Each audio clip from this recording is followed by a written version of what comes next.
Stop that. Stop that. Stop that. Yeah, I hear him chat to the noise. Move too quick, can't stop for the talking. I hear him chat with the walking. Just too sharp with the prize. White girls better tell me I'm awesome. Yeah, hot like fire on the pan. If you wanna touch my please use caution. Cold like 0 degrees. I'm out the cage, gotta let out the beast. Revolutionary, gotta let out the streets. Locked in a cage, I'ma let out the sheets. We came for one man, forget my peace. You take the west, I'll take on the east. I'ma put him in the cage, never let out the. I hear him chat to the noise. Move too quick, can't stop for the talking. I hear him chat with the boys. Man so tough, but mans keep walking. Yeah, just too sharp with the prize. White girls, let her tell me I'm awesome. Yeah, hot like fire on the pan. If you wanna touch my please use caution. Stop that. Stop that. Stop that. Amin, I really wanted to start today's show crushing Gregg Berhalter. Oh, we got to crush the entire U.S. men's national team program. We have to. I want to. I wanted to send a message and come out the gates with it, but then something happened as we were getting into position here. I got a mobile alert, and it was a Woj bomb, and it was that Donovan Mitchell has extended with the Cleveland Cavaliers, leaving Jeremy Taché so little time to come up with spin. So, Jeremy, I hate to do this to you. I know you're not a fan of these positions, but people are coming right now to drink your tears. This nukes the plan right now. Pat's got to come up with something unforeseen because Donovan Mitchell has extended. He has decided to stay with the Cleveland Cavaliers, and the talent pool is drying up once again for Miami.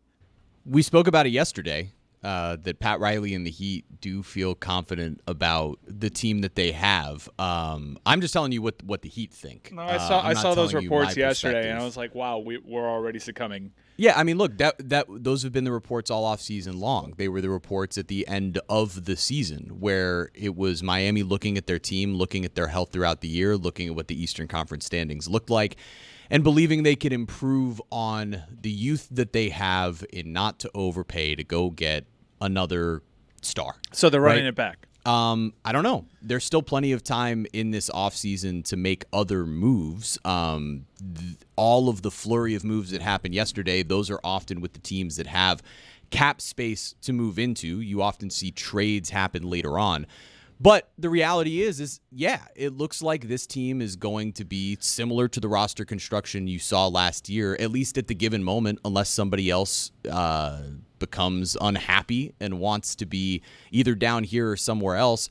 Miami's in a position now where they look at their young core and they say, okay, this is what we have to support Bam and his extension. You have Jimmy Butler now in what is a contract year, and you operate from there. I mean, I'm intrigued to know what you think about the position that Miami is in, because I'm not necessarily saying what my views on this are as much as what I know the Heat believe about the team. I came to you for Heat Spin. You gave me the Heat Spin, and they had already started laying that foundation with some writers that had covered. I guess maybe they had started getting an inkling that Donovan Mitchell was going to be extending, and that's where the momentum was heading, by the way, with Mitchell extending. And there were a lot of Heat fans that just didn't want to believe it. I mean, it seems as though we can, if we were to hand out a grade for the Miami Heat's offseason to this point, I mean, they got a top 15 draft pick. Okay, he's got some, and they really like him for what it's worth. They got a draft pick. They really like. Really I'm waiting for the team to come out and say, like, you know what? Well, this guy kind of sucks. It's more of a. 3 days later, we.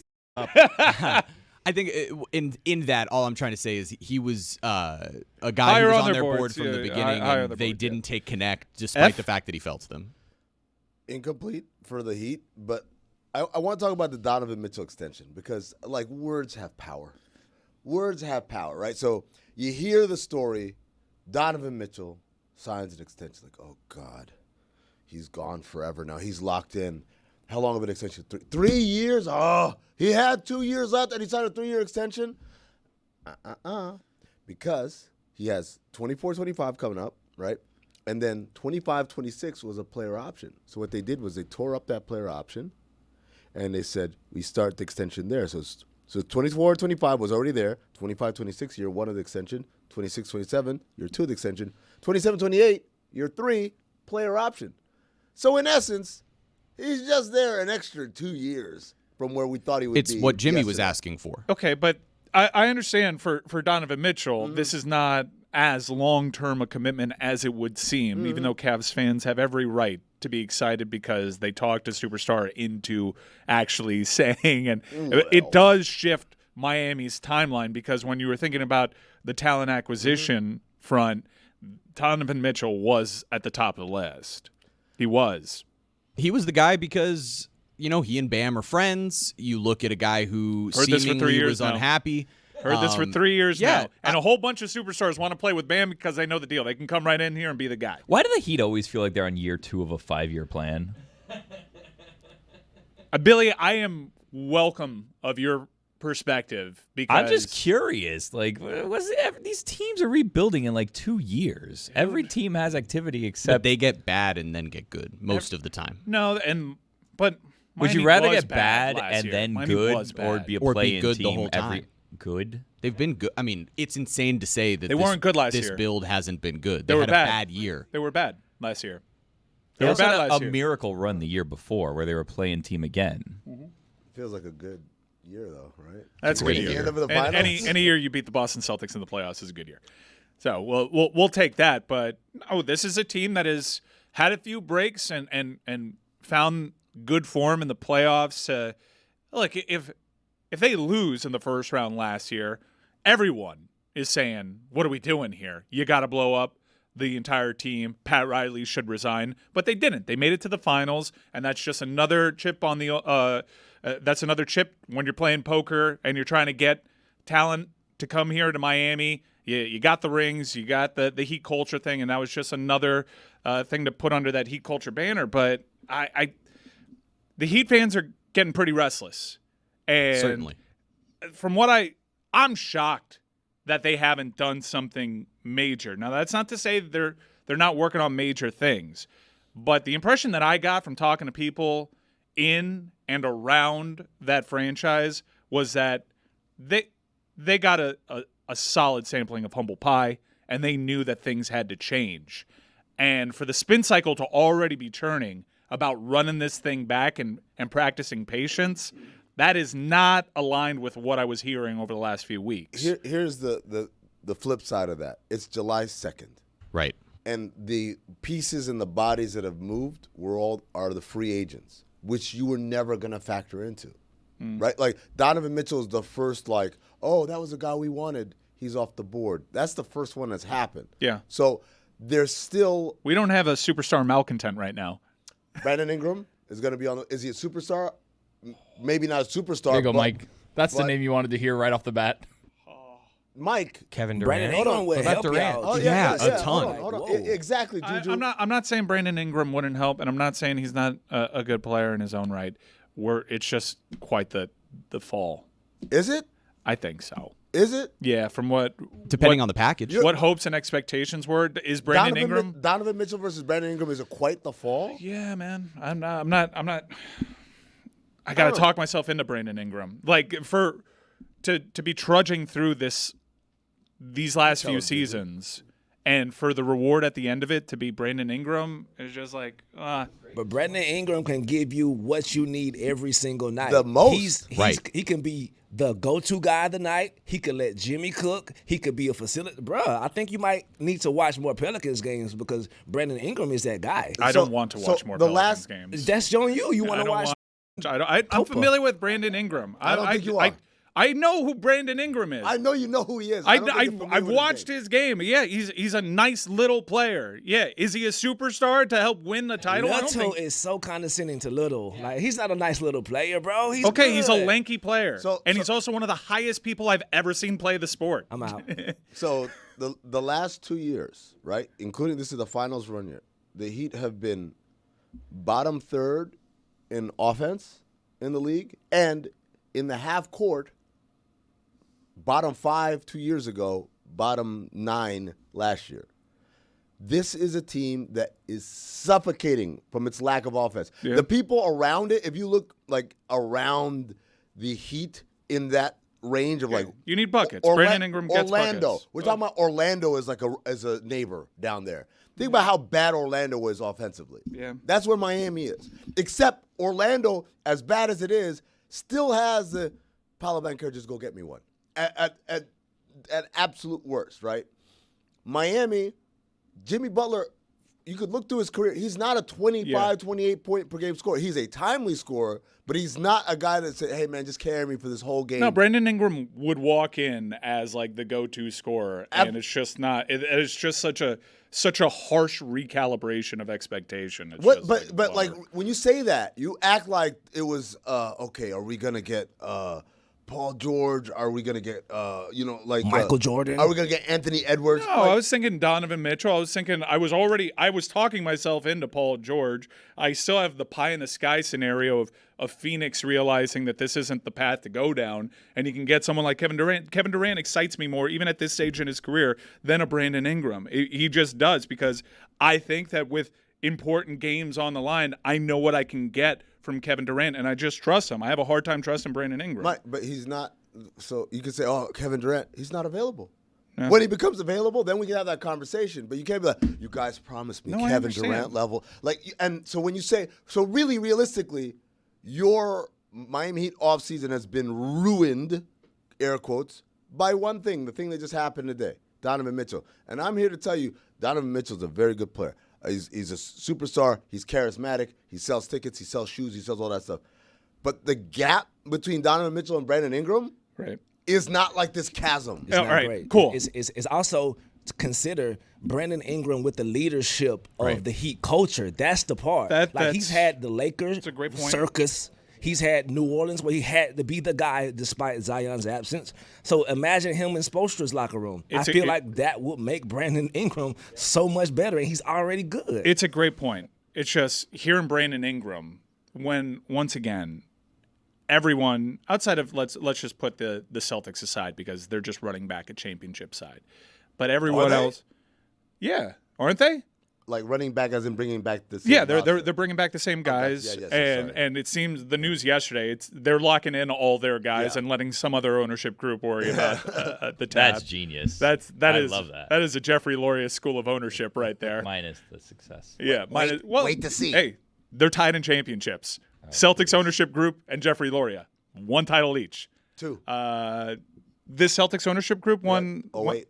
Oh, this was around in 08? Yes. Because I knew that they took on like those Vegas guys like around that time. Paliuca and Grausbeck. They came in. Because they have a larger group. Yeah, but those two guys, those are the two main guys. I stand corrected. So actually, that's quite a bit of success for that ownership group. Suck it, Samson. Since 08. 2-1. But here's my frustration, way, and why I just real came quick, at you real deuce quick, up with real quick, Brandon Ingram. Real quick, 2-1, which is one off of the 3-1 Panama score yesterday. Continue.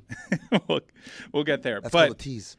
We will definitely get there. Trust me. I've been waiting for this moment for all my life to get at the U.S. Soccer Federation and Gregg Berhalter. And I think you and I were enjoying that game the same amount. Oh, man. And you know that I love my U.S. men's national program. But, again, we'll get to it. Here's why, like, Brandon Ingram just slices me in half. It's because when you consider all the names over the last 10 years, and this is like attempt 3 on Donovan Mitchell, that you haven't seriously been in the game on. But there is just superstar after superstar after superstar that you get excited for, and to be left with surveying the land. And at this point in time, the superstar malcontent that you have to trade all these young players for that you've developed is Brandon Ingram. And at that point, I understand the spin of like, F it, let's just run it back and see what's available in the midseason. It's a second straight year of everyone in the East seemingly getting better, and you're standing pat. I find it really hard to get excited about bringing it back and talking about the Heat's chances, because as of right now, forget playing. This doesn't look like a playoff team. This does not look like a team that can compete inside its own division right now. It's got a lot of ground to make up, and I understand the point. If they're healthy, they're probably the second seed. Okay, and then the 7th seed is going to take them out because they're going to be resting their guys and they're going to be more talented come playoff time. I don't see a path here. You can project all you want that if all those guys played, they're a 2 seed. They're a fraud of a 2 seed. And you also have to take into account that they're a year older. This is as bad a position as the Miami Heat have been since the Waiters and James Johnson era, since the Hassan Whiteside era, where their hands were totally tied behind their back because they dished out bad contracts that were very difficult to move. At least they have pieces on their roster that they can move. Now, I'm not saying change things just for the sake of changing them because you're desperate, but you got to be. Sounds like that's exactly. Yeah, that's 100%. Exactly. But you got to be insane to say like running it back is what we should They do. maybe have Jimmy Butler in the playoff run, and they still got to win in Boston. Like, this team is gritty, bro. I don't see what you see. I see the Miami team still as one of the scariest teams in the league as long as they're healthy. Especially if you add a player like Bi. Come on. I understand also- the perspective, especially from like a Boston supporter, because Mike, that's the boogeyman. Oh, I'm not a Boston supporter. Mike. I love the NBA, brother. Like, I'm not just a Boston supporter scared of no damn body. Okay. I'm saying this as a person who watches every single game, WNBA and NBA. I'm saying that Brandon Ingram brings something that you guys could 100% benefit from. I think the other thing, Mike, that you have to keep in mind is this isn't like, well, boys, back up the cement truck. This is us for life. Like, that's not what's happening here. Like, July 2nd. A lot can happen just in the next couple of days. Damian Lillard got traded a day before training camp. Yep. Like, Yeah. things Oh, we happen. were like a year ago. Like I got all the social media memories. Like we were already on the Lillard path here. Yes, but like my point is, happens continuously Mm-hmm. from now up until February, whatever. Happens continuously. People get upset. People get disenchanted. People run out of patience. Hey, and LeBron's still out there. and Bronny. Yeah. Like LeBron, I guess, is my pivot, my irrational pivot. The trade packages always end up mattering too, right? So you would have been giving up, likely, your whole young core and your bevy of picks, whatever you have left, to go get Donovan Mitchell and building around Mitchell, Bam, and Jimmy Butler, and hoping that Jimmy Butler didn't then walk in the offseason. You're still in that position with Jimmy. The question becomes... We're hoping that he doesn't. If you were to be if you were to make a move for Brandon Ingram, for example, what does that trade package look like? For that matter, a guy who's been floated out there, and this is certainly not the name that you want to hear if you're going from Donovan Mitchell, but Zach LaVine, they're talking about attaching a pick to him. So then it puts you in a position of, hey, if you can acquire an asset on top of a guy who can go get his own bucket, then you're back in position to either at the deadline or in the following offseason make the type of moves that you're looking for. Look, this is a negative. No matter what. Dude? Look, today's today Heat fans are allowed to be upset about Donovan Mitchell not being here, but it doesn't have to be the end of the world. Jeremy, it is the beginning of the summer. Jeremy, I want to ask Mike a question. Other than 2010, what was your franchise? You act like every year y'all got the best player. Talent acquisition. Name names. Shaquille O'Neal, Brian Grant before him. Brian Grant. Alonzo Mourning before him. Tim Hardaway. Grant is Lamar rich. like they were. Tim Hardaway had Lamar no Odom. need. Tim Tim Lamar Hardaway. Odom is rich. Okay, hold on. Here we go. We're talking about Watch B.I. this. Watch this. Tim Hardaway had no knees, and everyone thought his career was over when they got him. Like Alonzo Mourning, cool. All right. So is this your counter to me rattling off like 17 examples? The Heat's identity is always talent acquisition. I'm going to go through every name you just named because you act like every summer they walked in with the best free agent guys. Look who I'm with now. Like that's not what they do. No. What they do is the best trade available. They're always in that conversation. Count them. 3 big off seasons. 1 Alonzo Mourning. Absolutely. That was the big Well, that wasn't an off season. That was mid season. No, believe. it wasn't. It was the summertime. It was? Glenn Rice for Alonzo Mourning. Okay. Right? Number 2 was Shaquille O'Neal. Yeah. Jamal Mashburn was also a pretty aggressive move. Are you high right now? Jamal Mashburn was an aggressive move. I'm just saying, like, this team... So you want anything. You just want anything. Just do something. Do something, guys. Move things around. Oh, now I feel better. We did something. I now realize like how annoying it is when someone just gets louder when you're trying to have like a conversation. You are I'm saying irrational. Let me finish my point. I'm being rational. The Miami Heat's identity is always being in on the talent. And succeeding. And now they're failing. Alonzo Mourning, Shaquille O'Neal, Chris Bosh, and LeBron James. Yeah. Other than that, and I guess Jimmy Butler. That's a lot of examples. That's 4 in Jimmy 40 Butler, years. To his point, you didn't want Jimmy Butler either. And you didn't want Jimmy Butler. You didn't want him. I had to talk y'all to him. Hold on. Yes, I had to talk y'all into it. I wasn't the biggest Jimmy Butler fan, but getting Jimmy Butler with zero cap room is an example of what this franchise used to be. Aggressive all-in moves to get superstars. Whether I rated Jimmy Butler as much as his superstar tag allowed for, that doesn't really matter. He was a superstar. He was an all-star player. Superstar, Juju, so he wasn't. They fought Right. He against. became a superstar here. So, but Juju, finish or Tony, finish the line for me. So you got 4 times. 2 of them were good. One of them was and the other was Jimmy Butler over 10 years. What's that? 10-year one. That's a one hot thing over 10-year average. Right. Stop acting like you guys are doing this thing every damn year. You sound like a Laker fan. We're like, everybody wants to play for the Lakers. Like, yeah, in like 1987. But the reality is the history of this franchise is not wheeling and dealing all the time. It's just they've had high-profile ones that have gotten brainwashing to thinking, we've got the whale hunter. We've got Captain Ahab out here on this. There she blows. Yeah, hump like a snowmill. Why would I think his that? Superstar Nick. Why would I think that when after every season, Pat Riley gets in front of a microphone to once again ramp up He didn't do that this year. Joe Biden got in front of a microphone. Doesn't matter. What I'm saying is, at the end of the day, these teams, y'all's mantra is the tough. I don't know the toughest, toughest, hardest roughest working. That doesn't stand for superstars. That means we work hard, and I feel like Brandon Ingram is a hard worker that could benefit y'all. Is all I'm saying. Okay. And Brandon Ingram, by the way. Show me, because if Jimmy Butler shows you, and Kyle, you didn't like Kyle Lowry, no, but I hated he it. went to right. the finals with Kyle Lowry, and he benefited and he contributed. Yeah, So I think they went to the feel finals doesn't in spite matter. of Kyle Lowry. Look, by the way, Lowry is when they got Lowry, he was at a higher position than Tim Hardaway when he was acquired.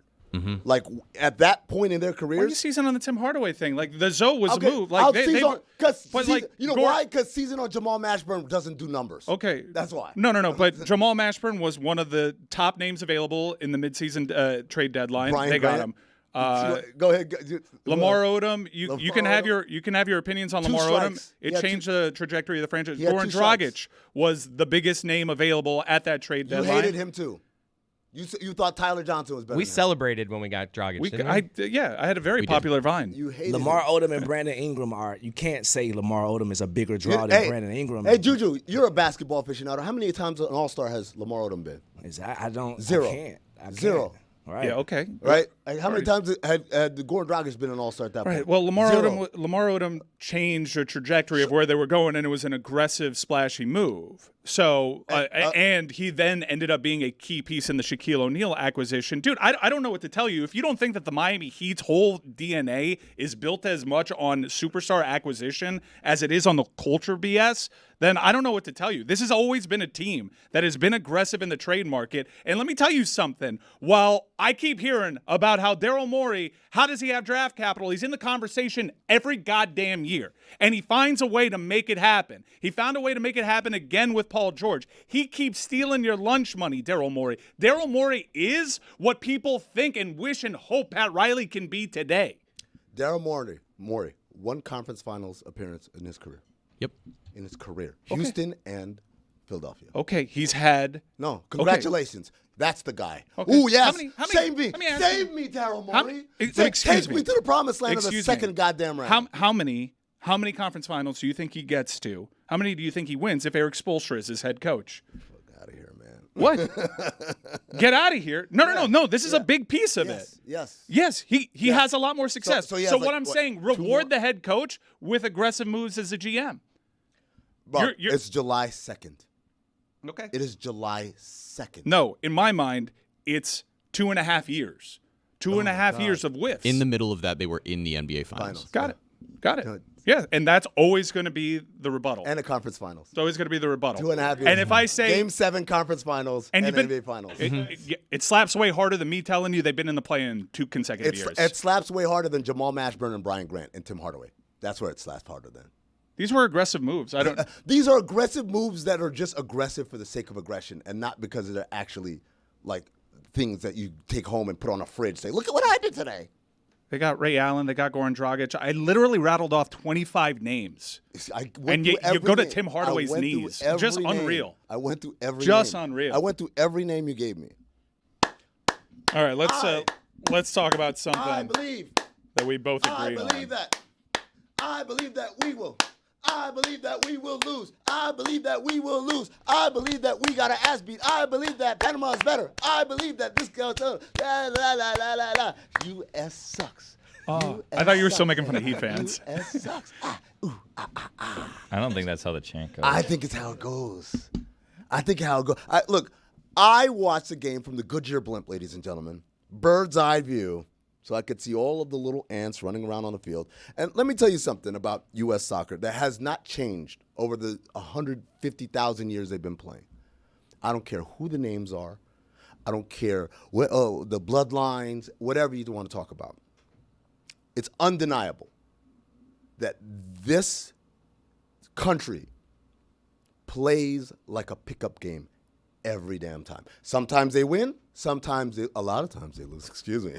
But they play like a pickup game. What I mean by is so many times, first of all, complete lack of accuracy in the short game. Passes going far, short, out of bounds. Guys making passes that are panic passes. They don't know what the next play is. It's like, let me get this to get rid of it. You pass it to nobody, right? Blinders on in the scoring area, in the scoring third, right? Last night, Haji Wright. You got a man right here. Like, I got to shoot the ball because I'm a strike. I think more knockout goals in international competition than Cristiano Ronaldo, Haji Wright. Congratulations. Now take your ass home.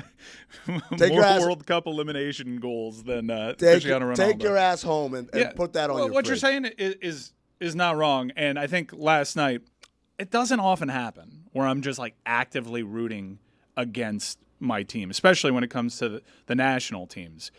A handful of times there was one USF game against Randy Shannon where I wanted Randy Shannon out in the worst way. I was just cheering for USF at that point. Last night was one of those nights. And I got big up to Bielsa for actually going for it, even though he was suspended, putting out there an aggressive starting 11 for Uruguay to show you. This U.S. men's national team program has lost to Panama on home soil twice in the last 12 months. And there's been a lot of golden generation talk, and there's been a lot of talent talk. And I will concede that this is probably, when you look at the clubs that these guys are playing with, when you look at the actual talent on the field, this is worthy of people saying this is one of the more talented U.S. soccer generations ever.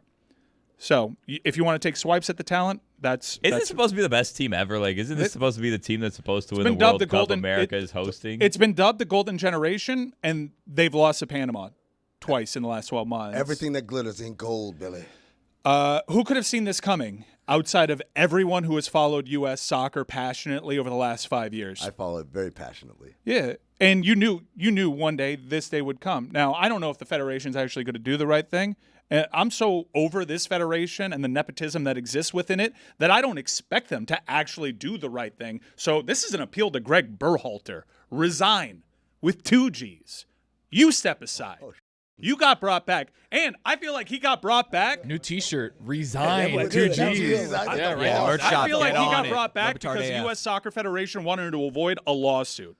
A lawsuit, by the way, a mess that was entirely constructed by Gregg Berhalter because he couldn't shut his trap around reporters. And he made an ugly situation even uglier with Gio Reyna. He couldn't keep that in behind the locker room doors. He couldn't do that. That had to play out in the public sphere. Okay, fine. He's brought back. What did you think was going to happen with Gregg Berhalter out there? This guy wants to come in and play like Barcelona and boss teams that he's more talented than. Play what? Like boss what? Panama. You can't boss Panama. Hold on. Play what? Play like Barca football, but play possession football. There's no, you just mentioned it. There's no possession here.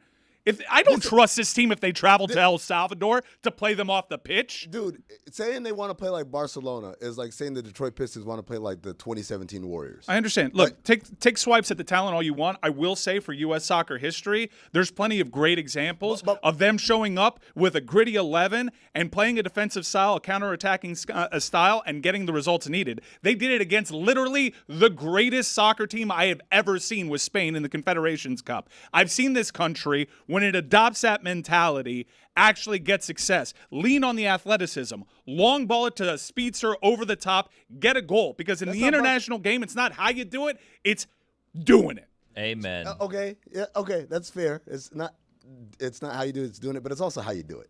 Like, they don't ask Greece if they liked how they did it in 06. No, I get it. Like, there's always going to be an example of someone who just like Italy is the example most of the time, right? Like, where they just their way to a championship. But my point is this: like, you keep talking about the talent, but the talent doesn't play like it's talented. It plays like it plays hard. I think they play hard. I don't think so. I don't think they play hard enough. I think they play dumb. They play dumb. Yes. And that's the part where you can have as many players as you want playing in the EPL and in Germany and all these places. But, like, if they come back and they still play dumb, like they're from New Jersey, like, I'm sorry. New Jersey catching it straight. New Jersey's one of the great soccer states. Yeah, well, yeah. Exactly. A lot of great talent came out of New Jersey. No, he's right. One of the great soccer states. United States. United States suck, right? New Jersey is not like Rio. It's not like. I think we're in agreement in terms of in terms of how they play. Mm-hmm. Like you and I can have their disagreements about the level of talent. That's fine. If someone wants to tell me how can you say they're talented when they're losing to the likes of Panama, I concede. Fine. I think this team does play stupid. Dumb. And I think it just goes back to the general approach and the ego. What I don't like about Gregg Berhalter, what I've told him to his face on Chelsea Mic'd Up, I think this style is really, really dumb to play on the international level. I think I will concede that when you get to the knockout stages, this team is not going to be as talented as some of their opponents. And I will also concede that that does not matter. That does not matter, especially when you're hosting a World Cup in 2026. We've seen it time and time again in this sport. You don't have these guys in your camp for a very long time. So while you're trying to institute this really sophisticated attacking scheme with where you have all this possession, you have these guys in your camp for like 4 days at a time. What are you doing? Just be organized with defense. Get guys that play smart. Get guys that can adopt your mentality as a manager, can carry that message out and not beat themselves. What the U.S. Soccer Federation did, which is, I theorize, avoid a lawsuit by bringing Gregg Berhalter back. But what they did in doing so is they gave the players exactly what they wanted. If you look at camp, everybody's so loose. We're having so much fun. Everyone loves Greg. Kumbaya. There are a lot of championship teams that hated their manager. Carly Lloyd spoke to it. We won titles. We hated our manager. Yeah. You need a manager that holds people personally responsible because, how can you blame Gregg Berhalter for Tim Weah punching a guy? I can. That comes with a mentality. It all starts with that leader there, and you let a bunch of kids handpick their guy and look at the results. Now, no more making you happy. No, you don't have a say in this. You're going to have a manager that should come in there, run you ragged, and make you hate the sport of soccer. That's what you deserve. So you want Jose Mourinho? Oh, you know me. And Mourinho, like, look, I don't want to make this a Mourinho thing because that's a headline grabber and people will turn that into something. I want an adult. Here, let me tell you. And Jose Mourinho fits his profile, which is why we'll go with Jose Mourinho as the avatar for this. I want an adult that has succeeded at the highest level. What has Gregg Berhalter done to be worthy of 5 years on the job? What has he done? He's a loser. He's a loser. He is a career loser. Don't talk to me about times that he had in Columbus. Get real. Columbus. I want someone that has had success on the club level, the international level, success at the highest level. Because when he tells your ass to be running laps with a tracker on your back, you at least know it's coming from someone that you should respect. Gregg Berhalter doesn't command a room. I don't respect Gregg Berhalter. How's Tim Weah supposed to respect Gregg Berhalter? I told Gregg Berhalter to his face his tactics were wrong. Mike, that guy's a loser. He's a chump. Mike, let me ask you a question, man. How much of this is the Soccer Federation's overconfidence in the MLS as a source of anything? I think what this is the Soccer Federation doesn't actually answer to anyone. And we don't exist in a country where they actually feel the heat, which is why they brought Gregg Berhalter back in the first place. While his brother's there in the Federation and just totally ignoring the passionate fan base that there is, such that it is. Look, I wish that I lived in a country where the lower third is not Klay Thompson agrees to 3 or $50 million. Big deal, Where it's plastered from television to television. Gregg Berhalter has to go. I don't live in that country. I don't think I ever will live in that country. It's a different place. And that's why you fail. Not you, this country. When it comes to this, that's why you get a coddled federation. You get a subpar product, right? Given the resources that this country has, right? The federation is pulling in dough. It's the resources, the infrastructure, all that stuff. It staggers me. Like when I watch U.S. games and I see these people in the crowd, I'm like, who are actually, wait, you guys actually think that the result is going to be something different? Like it staggers me when you said yesterday that the 1998 team was supposed to do things. I'm like, do what? Do what, man? Dude, you see some of their matches against Brazil and Argentina in the lead up to that World Cup. The lead up. You can talk about exhibition friendlies, No. man. I'm not talking about exhibitions. I'm talking about Gold Cups and Copa America. It's like, what are you talking about, dude? Like, it's all right. You don't have to have amazing recall of the 1995 U.S. men's soccer team. It's cool. 98. I'm just going to be there to check you on it. We're talking about 98. We're not talking about 95. We're talking about 98. No, but like 95, 96, 97, there are other competitions that exist. If you want to, like, cast those aside and say that they're not, like, look at the Brazil roster that U.S. men's national team hung with in the mid-90s. Look at it. Look at the Argentinian roster. I ain't gotta look like, at there was. I'm rocking the shit right now. Dude, what you talking about, man? It's a different game. It's not always about talent. Do you need talented players? Yes, but you need cohesion. You need a different approach. Sure, but you also need talent. Like, yes, you're right. Yeah. I'm not disagreeing with what you're saying, and I'm not even disagreeing with. Like, I'm a person. I'm an aesthetic snob. I like to see it played right. You actually would like Gregg Berhalter's style if they knew how to play it right. If they had the talent and the discipline to play it. But aesthetic. Or if it wasn't soaked in ego to even try to attempt that when you're playing on a choppy pitch with rocks on it in El Salvador. Well, I mean, you can play that way on a choppy pitch in El Salvador with rocks on it if you have players who grew up playing on choppy pitches with rocks on them. But the problem is you got guys that came up to these academies with these manicured lawns and everything. Oh, there's a $750 fee to enter. No problem. We've got it. Like, that's your talent base. Mm-hmm. So you can't take them to them weird-ass places. It's not like Brazil or Argentina or many of these other places or even France where these kids grew up playing in environments, right? But I digress. What I'm trying to say is this. Environment. You're right. You're right in that cohesion matters. You're right in that having a scheme and being able to execute it matters. You're even right. I'll even allow you that, hey, man, sometimes it's just a 30-yard bomb in a cloud of dust, and then we fall back. That's this nation's identity, box, right? Like, for the men's team, that's how they win. That's when they have their success. And great goalkeeping to bail you out. Yes, but there's a cap to that if you don't have talent. There's a cap.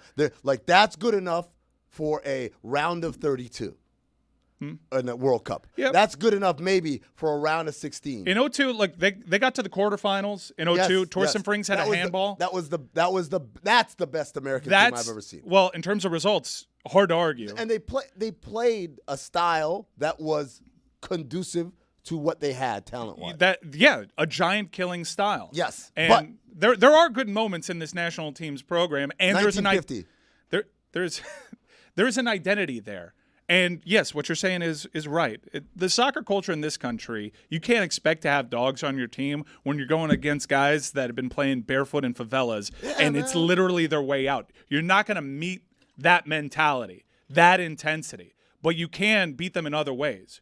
Structure, organization, a commitment to a common goal. And it starts from the top. It starts from that U.S. Soccer Federation. If I ask you, who's the director of the U.S. Soccer Federation? Who's in charge here? People don't know. And that allows for this whole attitude of people that don't have to be held accountable for their actions. So, Greg, I have zero faith in them, even though they made a good hire with Emma Hayes. Greg Cody? Gregg Berhalter, 2 G's. What has he done? I am asking you, dude. You need to realize that this is a sham, an embarrassment, and they, in all likelihood, brought you back to avoid a lawsuit. So do the right thing, walk away, because you are not that guy. 2026 is around the corner. This team doesn't have qualifiers to actually find their form. What are you going to do that you haven't done in the last 5 years? We've seen enough. We've seen enough. Red card, Tim Weah. Oh, hard luck. You lost to them twice in 12 months, pal. Get out of here. You stink. You were given a job that you shouldn't have had in the first place, and against all odds, they brought you back. In spite of every U.S. soccer fan telling you this was going to happen. They didn't get out of a group with Bolivia and Panama in it. Bielsa was reveling at the opportunity. He was licking his chops as he was suspended to try and attempt to put a nail in your coffin. Bielsa, who the U.S. Soccer Federation didn't want to hire whatsoever because they know what they're doing. They brought in the sporting director from Southampton, everybody. Clear a lane. It's a joke of a federation. And you got 2026 staring at you like the barrel of a gun. So wake the f*** up and make an aggressive move. There are big names available out there. Mourinho, fine. Klopp, fine. Give me a professional. Brandon Ingram. Give me a professional with something on his resume and a dude that can walk into a room and command respect, because these children out there are not respecting the manager, and it's playing out on the field. It's playing out on the field. You have a golden opportunity. You're going to ruin it. U.S. soccer, you're standing in your own way, and you don't see it. You don't see it. Take this seriously. It's happened twice in my adult life, a World Cup, here on a men's World Cup here on U.S. soil, and you piss it away. We spent 18 months with the result, knowing the result of the World Cup and the mess that was left in our wake in Qatar. You spent several months in this asinine job search just to bring the guy back, and what does he do to reward your faith in him? He loses to Panama. A huge national embarrassment. Why was there? Hey, you want to talk to me about offside? I wish CONMEBOL and CONCACAF came out with a joint statement and said, fine, he was offside. Panama still goes through. Panama scored 3 goals. You want to talk about the U.S. talent? Panama looked talented. Where is the U.S. talent? And Christian Pulisic, I love you. I think you are generally. Pronounce your name right. I think you are genuinely, I meant to say, the most talented attacking player this country has maybe ever seen. I think you're worthy of that praise. I think you're a Champions League winner. You showed in Serie A that it's not a fluke. You're one of the best players in Serie A for AC Milan. You finally showed that you can stay healthy, and I think you got the proper mindset. But this moment right here, where he tries to go and shake the official's hand, I think he allegedly said, go celebrate with Uruguay. Okay, dude, that's fine.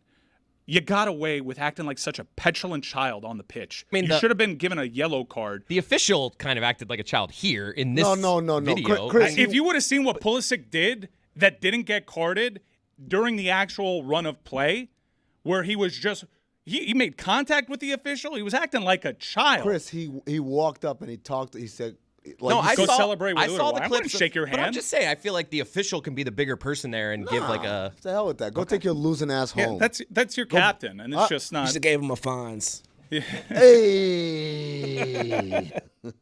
That guy was Christian Pulisic was insulting that official up and down. Was he officiating great last night? No. So what? You have a game for your lives in a Copa America. You didn't. This is the first time I think since they actually had regular host in Copa America that the host didn't get out of the group stage. I believe so. I think they started this format in 1987. Yep. Maybe I read that tweet wrong, but they gifted a path to the knockout stages to the U.S. and Gregg Berhalter biffed it. Not only that, Jesse Marsh, who's American, who Gregg Berhalter openly feuds with because anytime anyone says anything about Gregg Berhalter, his antennas go up and he feels like he has to address it because that's a mentality we have in that position. Jesse Marsh makes it to the knockout stages with Canada in a tougher group. Bad looks all around. You could have had Jesse Marsh. He at least has some credentials. He at least has done some things over in Europe. But you didn't go Jesse Marsh. You went with Gregg Berhalter. You went with now his mortal enemy. And Jesse Marsh has dragged Canada to the knockout stages. It's a joke of a federation. It's not all on Gregg Berhalter. Gregg Berhalter has been who he has always been. There is zero surprise with Gregg Berhalter laying an egg here. What has he done? You are right, Mike, that this is the first ever group stage exit for a host in Copa America. He's got AIDS. I don't know if that's true. Mike, let me ask you another question, man. And this one is sincere. I'm not trying to be churlish here, right? When you think about where this is all headed. First of all, we expect him to get let go, right? These are the results that get I'm people begging fired him to resign because I have so little faith You don't in the think U.S. they'll Soccer fire him Federation. after this They shit? put out a statement saying this morning I read that they're going to evaluate what happened in Copa America. I don't know why that takes so long to evaluate. I think it's pretty clear what happened in Copa America, but they're going to evaluate what happened and make a decision that's best for the program going forward. Let me ask you a question through that. So, do you feel like you represent what a lot of U.S. soccer fans feel? Yes or no? Just like, or do you think you're an educated minority? I don't know. Okay. The reason why I say that is because watching the broadcast. Now, I usually don't watch the broadcasts in English because What a broadcast, by the way, a sicko's delight. Let's show that camera angle that we started off with. First of all, yeah. Oh my God. Oh, that was amazing. I needed binoculars, right? Oh, dude, there is that. That's what you meant earlier with This the is- reference to that. Yeah. I was like, were you actually in? What is this, a game for ants? Dude, Exactly. CONCACAF has so many funny moments, especially throughout qualifying. CONMEBOL is actually hosting this tournament. They're the governing authority. But this is as CONCACAF as I've ever seen a non-CONCACAF region be. This aerial shot here. I'm sorry to interrupt your train of thought. But it starts with obviously that, but then I don't typically listen to the commentating because I just find it to be sickening most of the time. Yeah, but propagandist. But yesterday was like I was relishing this because I'm like, oh yeah, let me hear. I need the tears directly into my veins, and I'm listening to them, and it's like they're in a dream state. They have. I guess where I'm going with this isn't this part of the problem? Is that you have a media that seems to be very, very roses as opposed to being critical. I mean, Alexi Lawless is still representing the U.S. on these grand stages, but I will say that the media is somewhat to blame. I think especially with Gregg Berhalter, but it's a difficult position because I'm certainly an outlier in just being super negative around Gregg Berhalter. You want to rally around him, and in my defense, come the World Cup, look, let's get to the knockout stages with our one goal in the run of play. Let's do it, whatever. And I actually think he was leaning into some of the things that worked for the U.S. in the past, in that I have no plan. We're not going to boss these teams off the pitch. Let's just be gritty. But I do think that there is a real issue with media in this country covering U.S. soccer, and the main issue is that they don't allow traditional media to cover it, maybe because many people in traditional media, your Stephen A. Smiths of the world, Mike Greenbergs of the world, can't actually speak on it with any sort of authority because they're rewarded for only having to follow 3 sports.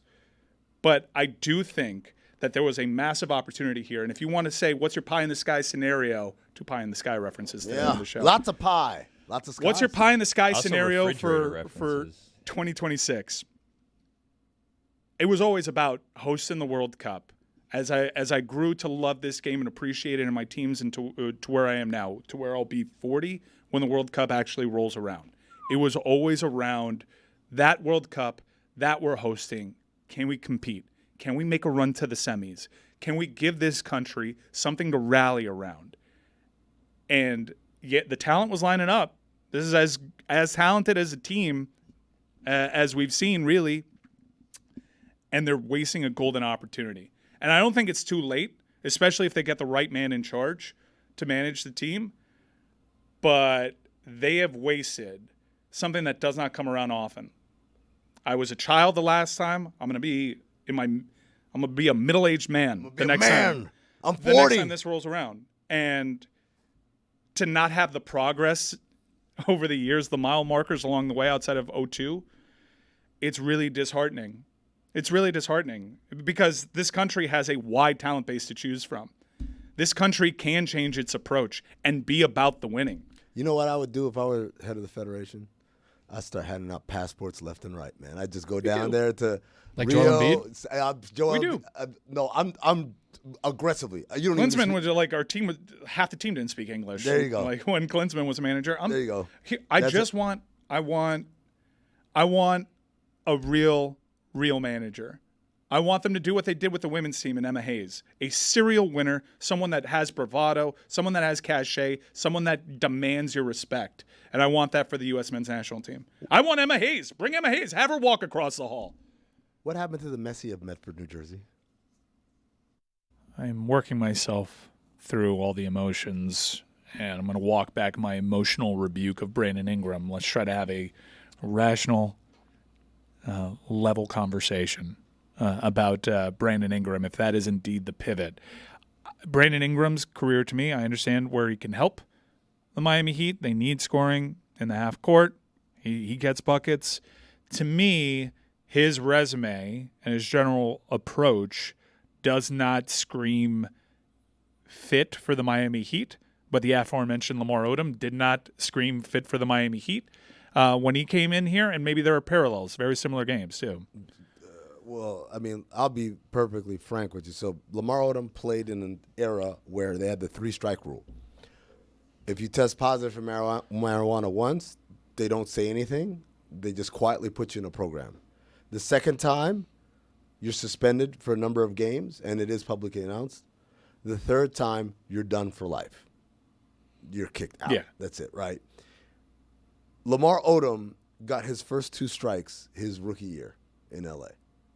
And mind you, this is like they tell you, yo, testers are like there's every opportunity to not mess it up. So he actually played the rest of his career with 2 strikes and managed to manage around it. Good for him, by the way. Yeah. That's very difficult. That's, Obviously, if you get 2 strikes quick, you're fouling off a lot of pitches there. Choking up. Yeah, he actually stopped smoking marijuana. That was what Shorten the happened there. swing. Is that what happened? No. But I say that to say that any kind of aspersions towards, like, hey, Brandon Ingram kind of has a look in his eye or whatever. It's No. like Brandon Ingram also, like, I don't know if he's cleaned it up recently, I guess because I haven't seen it on social media. He also had, like, it takes one to know one, a huge anger problem. That dude was down to scrap often. Like, he was a very emotional player, which surprises you because his general demeanor outside of that stuff is pretty chill. Yeah. You say that, Mike. You know what I hear? He's fiery. He doesn't let anyone push him around. Yeah. So is Brandon Ingram an actual pivot that would make sense for Miami, even as a placeholder? Maybe get Brandon Ingram in your camp and a lot like Lamar Odom, use him as a chip for another deal down the line. Are you team rock with what you have, or are you team let's kick the tires on Brandon Ingram? Man, my belief is always you got players, you figure out what you can do with said players, and then keep yourself in a space where I can pivot off of that. He right? can score, no doubt. He can score. He can defend. He's very long. He's long. He's versatile, right? He can make some plays as well. I think he's a guy that he may not be Mr. Right, but he's Mr. Right now. He could be a hell of a Mr. Right now, right? A hell of a Mr. Right now. And so I would like their chances better with my whole initial response to Brandon Ingram is like, I will concede, yes, that is a talent upgrade. No doubt. He's an all-star. He does all the things that Amin just mentioned. It's just it's way too soon to talk me into Brandon Ingram, given where the expectations and the hopes have been over the last few years with superstar chasing. The problem is, like, the alternative is a name that Jeremy said and that Chris just whispered in my ear. Now all you guys are in on this is Zach LaVine. Now Zach LaVine, I'd rather Brandon Ingram than Zach LaVine. Right, like Zach LaVine isn't the defender that Brandon Ingram is. Zach LaVine isn't as big as Brandon Ingram is. Zach LaVine doesn't have as good of a track record as far as being an elite player in this league as Brandon Ingram does. Yeah. Zach LaVine and his coach haven't seen eye to eye. And if you thought Billy Donovan was a little too much, like, wait till you get a taste of what's down here. Yeah. Zach LaVine is under contract for 2 years and a player option at 43, 46, and $49 million. They're probably going to have to staple something to Zach LaVine. That has been the reporting, and that's what's had me sort of trying to convince myself into that one, talk myself into it, is you'd be acquiring a player who for 5 straight years averaged 24 or more points per game, shooting 45% or higher from the field, who can play a little bit of defense, and if you're if you're trying to convince yourself of, hey, you need some type of upgrade, if you're attaching a pick and making a move for a player like Zach LaVine, it can be an upgrade from a talent perspective. But the further question is, Brandon Ingram, who is a more talented, longer player who could contribute to you right now and is an expiring contract. So someone who you could acquire and then puts you in a position to have some salary cap relief. The question is, what does a package for him look like? Because the reporting thus far on what the Sacramento Kings, who were reportedly the front runner for Brandon Ingram, what their package would center around would be Kevin Huerter and Harrison Barnes. And that's not exactly overwhelming. So what could the Heat move for Brandon Ingram and potentially keep a couple of their younger players? I don't know the answer to that, and those are the things that we'll see play out now over the next days, For the weeks, podcast, and the rest of the summer. For the podcast listeners, Mike looks like he just smelled a fart. How about new plan? Let's just suck for a little bit. Cooper Flag next year. It's going to be impossible. They're not going to be bad. Development of Jaime Jaquez Jr. That's the part. Like putting him next to Jaime, I feel like will help him so much, bro. Like because Jaime had to do so much in the playoffs for the team, in which he was doing. He was scoring, he was rebounding. I think that he would just help the further the development of Jaime. Plus, keep an eye on Cole Swider. Led the G League in threes last year. Working hard. You've seen him He's often working hard. He's going to have a big summer league. I'm telling you that right now. Keep an eye on him. Swiderweb, stand up. Yo, you know what's funny is that I know Billy's doing a tongue-in-cheek thing, but it's like, I'm not. Billy? It's catching on, Swiderweb. but like he might be right. Because, like, how many times have we seen this? Yep. The guy that was on the roster that was like, yeah, what's he going to do? Oh, and then God. the next year, it's like, oh, shit, this guy's in the rotation, and he's actually pretty good. What grief step is Swiderwebs? Hey, man. We're in the stages of grief right now. be We ready, started with 'cause Brandon Ingram, Zach LaVine, and Guys, now we're at Cole Swider. You're 2 years away from convincing yourselves to give Cole Swider a max. Oh, no, Like, no. just so you're I was aware. there with your 7. Yo, someone put the tag on it. What's today? July 2nd, right in the Big Suey, right? Spiderweb. Max deal. Billy called it. I look around. I see the lay of the land in the Eastern Conference. Lay of the land for me. It's I'm an NBA champion in Boston. I got Okay. one over. We beat you in the first round. You have all these hopes on Jimmy Butler. You're hoping he stays healthy. Boston's He's great. not going to stay healthy. Boston's great. What else? Move on. Next one. If I'm a Philadelphia 76er, I'm super excited. I got Paul George. I made that happen in the face of a lot of people telling me that can't happen. I have Maxey locked in. wait. No one said that can't happen. Who The said only it? reporting was that they didn't want it to happen, They by had- the way. they They had- wanted it to happen, then they didn't want it to happen, and then, oh, well, I guess we'll settle for Paul George. They That's had kind of how it worked. First of all, they had maximum cap space. Okay. Number one. Okay, Number two, well, they made it happen, and number they got two, better. Did they not get better? Our guy Jake Fisher told us yesterday this was the plan going back as far as when they traded Harden there to begin with. Well, they So- needed another guy, and they got their other guy in Paul George. But now, having said that, Questions remain about him, but yeah, they got their guy. Remain about him, remain about Joel Embiid as well, and also remain about the rest of the roster because this is so far what they've done. They said, I'm getting Eric Gordon's old ass. and Daryl Morey. Andre Drummond, that's who's Morey who's best known for trying to steal Torrey Craig's self alley-oop, right? And then bringing back Kelly Oubre, who Which played, is a big one. he That's played the well. big He one. played well for him. Yeah, he played right. well for him. But everyone keeps saying, "What do you think the Sixers land in the East?" I'm like, I got to see the rest of their roster because right now it's like, all right, you got 3 really good players. One of them gets hurt all the time. All right, you're doing a good job of poking holes in it, but I think most people would say Sixers and their fan base feeling better today than they did a week ago. Sure. Right. But like I'm just saying, it's like don't fast track them. Okay, to like, but they've gotten better. okay, We're taking inventory of the East right now. okay. New York Knicks, they iHeartRadio, man. You miss your iHeartRadio app. That is, they're gonna miss Hartenstein, but they got Bridges. They by were the really way, excited about that. Have you seen Mitchell Robinson? Guy looks like he added a little weight, man, and not in the good kind. He'll get into shape, but they're feeling better. I don't know. They're feeling better. They're feeling better because they're doing the dice thing. Like, oh, here we go. Villanova. Yeah. I said, Even inside your own division, Orlando's feeling better. Orlando should feel better. Yeah, Orlando is better. So those are the teams that you're really competing against. Yes. Right? Milwaukee, treading water. Same thing? I think Milwaukee's going to be better. Okay. I think full camp and But they haven't and done anything to stability. the roster, have they, to No, get better? oh, they added DeLon Wright. I don't know how Okay, big of a yeah. sting that was for you. Wasn't. Okay. So you have the same teams that you have Yeah. to worry about. Let's just say Milwaukee is treading water. We're welcoming Orlando into that conversation, formerly division champs, and we're saying Boston and Philadelphia and New York, they all got better. Miami's move is bringing back Kevin Love. Indiana's move is bringing back everybody.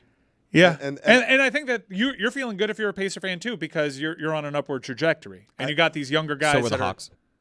The Hawks move was to give away pennies on the dollar for DeJounte Murray. Yeah, I'm not worried about the Hawks. I guess we could. While we welcome the Orlando Magic to the conversation, we formally close the door on the. It's funny we haven't mentioned the Milwaukee Bucks. We did. We just did. Yeah, we have. Steve Martin also. On me. Was trying to do some research. We did. He mentioned DeLon Wright. Yeah. On me. Yeah. Big move. That's where you were going. Yeah. So this is why I'm disheartened. Disheartened radio? No heart radio.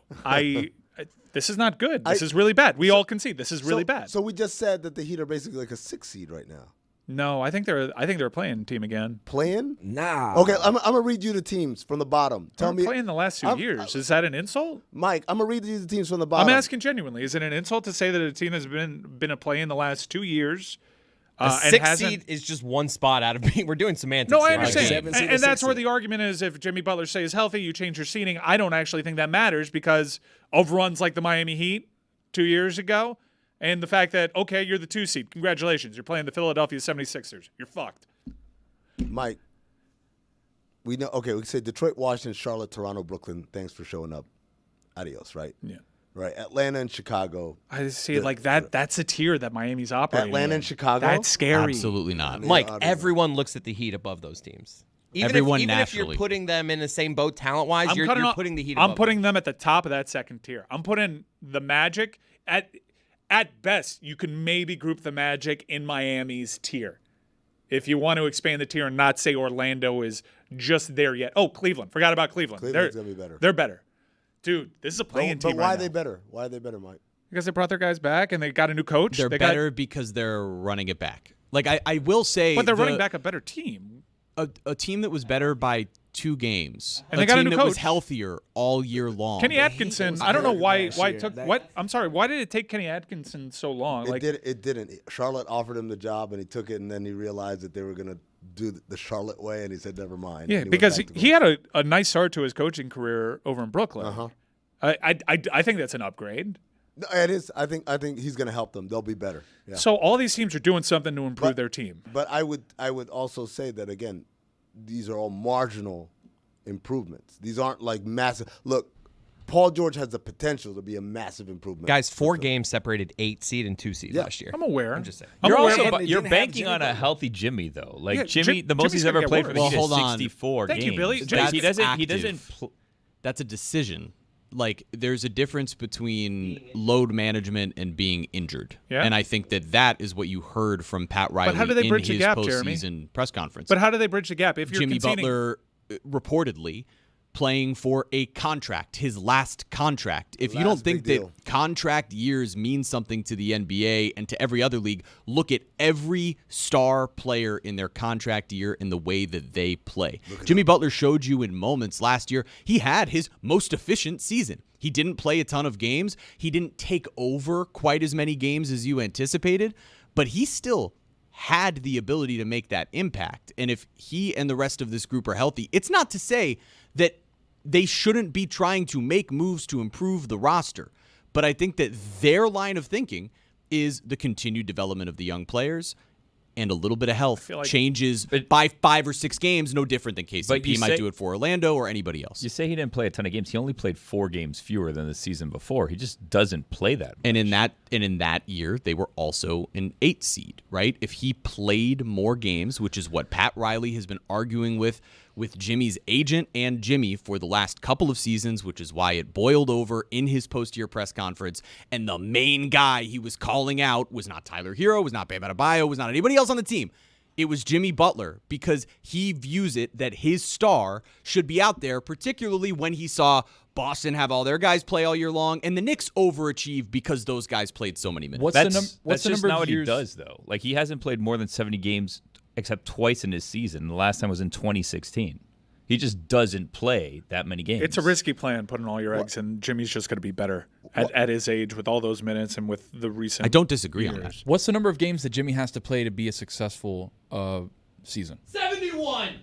70, maybe? He hasn't. I don't He's know. only played 70 games twice in his career. He's in a contract year. I don't know what So he's going to to play say. He's going to play 80 games. These are all variables. I'm not discounting It's what just he's a saying, variable. but these are not tangible things. Whereas all the other teams have tangible things that you can That's stack right. against, change in personnel, change in staff, and markers along the way that at least signify improvement. We're just hoping on maybe Jimmy decides that he wants to play a little bit harder and better. Also, congrats. You don't have 40 games of Kyle Lowry on your roster this year. Why is Jeremy wearing sunglasses? Oh, my eye doctor told me that I need to stop staring into light so often because my vision's getting significantly worse. Your eye doctor said that. Yeah, my eye doctor told me. So she asked, like, "Hey, can you wear Has she heard of the sunglasses if there's sun? light Mine all too. the time?" Look, these lights are terrible. This is a reasonable thing. It's happening. I'm sorry. It's cool, but I know you I weren't look like wearing a jerk. glasses until the news of Donovan Mitchell extending broke. You were fine. Yeah. Yesterday, today. I've been whatever. I kind of feel like John Hammond in Jurassic Park in that I brought all these allies here to cheer me up, and the only one on my side is a blood-sucking lawyer because Billy and I, like, totally aligned here. Like, I don't... Wait, what? Am I a lawyer? You're the blood-sucking You're a lawyer in bloodsucker. this scenario. You're a bloodsucker. Is Everyone- he good or bad? Everyone else is supposed to be excited about Jurassic Park. Billy, he's the guy that gets eaten. He on the dies? on the toilet. Yeah, he gets He's eaten. the one On a wearing- toilet he He's died? the one wearing the suit, and he's in the With car suit- with the kids. suit with He's the one wearing shorts. this car with the kids. He's in the toilet hiding from the T-Rex, but he's taking a dump while he's doing it because his pants are down. I would have held it at that point. Or his pants down, or are they just flesh-colored shorts? Can we look at that up? Because his outfit was he was wearing like a suit but with shorts. So let's look that up. Imagine the chat. Imagine the shit chat. Like, Oh my hey, God. Can you believe this? Can you believe this situation I have found myself in? I'm in the middle of Costa Rica. I am presently hiding. like a screenshot of like the I am presently hiding in a porta potty next to the T-Rex paddock. Oh man. I think I'm safe. No, that's not a porta potty. That's an actual toilet. Shorts on, flesh-colored Oh, shorts. There you go. flesh-colored, I recently okay. saw Jurassic Park. That's Wow. why. Also, in this scene, it makes no sense because the car. Remember when the T-Rex pushes the car over, it falls off of this cliff? That T-Rex just stepped right over the thing. That was ground level. Where did this cliff come from? Yeah. Spielberg, what are you doing? The Continuity. T-Rex's ability to get the shack off of him without like getting him off the toilet. It was Yeah. just very impressive. Yeah, and if you slow it down frame by frame, you see Jeff Goldblum, Dr. Malcolm, like flying through the air. You know where he messed up, by the way, the lawyer? If you're gonna hide, Then well, no. Why, he If you're abandoned gonna- the kids. If you're gonna hide in a toilet, you've got to lift your feet up so that the So the T-Rex T-Rex can't doesn't see- see you? The T-Rex Yeah, but- like, is he in there? Like, no, I don't see any feet on the ground. This is why I you don't see the trust T-Rex looking down. prefab construction, too. That Speaking of construction, I don't think we talked about this on the show. It happened over the weekend. Bronny James to the Lakers. Like, what's the over or under? You feel me? Slow report. What's the over or under of him actually getting burned this year? Like, do you guys think that he's going to get minutes, 2-3 minutes here or there, or is it going to be blowout central? Ronaldinho is on the Lakers. Yeah. Ronaldo, Breaking news. Pity minutes. pity minute, penance. Yeah. I also think Dalton Connect, that pick, bro, I can't believe he fell to the Lakers. That's a pick that I think will prove to them and be effective instantly because he's an older guy. And I feel like in the tournament, it was him going against Zach Edey. Welcome to Memphis, by the way. We can get to that. I love that. You But do? you do? I love that for That's Memphis. really confusing. Hashim the Beat Part 2. Yeah, And the beat goes on. One quick shout out to the flesh-colored short suit-wearing lawyer in Jurassic Park. He said something that is basically a fundamental life principle to those kids. What's that? Is it heavy? Then it's expensive. Put it down. Like if you have kids, I'm recycling that line time in and time again. But you like the Zach Edey thing? I do heavy. now It is because heavy. it's not boring. I think that this will prove because Ja Morant is coming back this year with something to prove Yes. because he saw the rise of Ant-Man and he's the face of the Yeah. league, quote unquote. Yeah, he So I missed an think- opportunity. It felt like he was right there. We were That was all him. ready to crown him. No, it was his. That Right. was him. I feel like what better system for Zach Edey to go into? I would other argue than what the worse. Grindhouse. I would argue what worse. Here's why. When I think of Ja Morant and I think of the Memphis Grizzlies, I think fast pace. We're running up and down the floor. I would venture to say that Ja Morant can run up the floor and back down the floor to at least the three-point line, maybe free throw line, before Zach Edey makes it down the floor once. I thought you were going to say, I would have had him. He's going to at least do that and then be halfway up the court, maybe beating Zach Edey before he gets Yeah, I had back. 2.5. Yeah. Like 2 full and then Two 1 full. half court. 2, and then Honestly, coming back like up it's court. not outside the realm of possibility that if we have a race and you tell Ja Morant, you got to make it up and down, and you just tell Zach Edey, you got to make it up. Yep.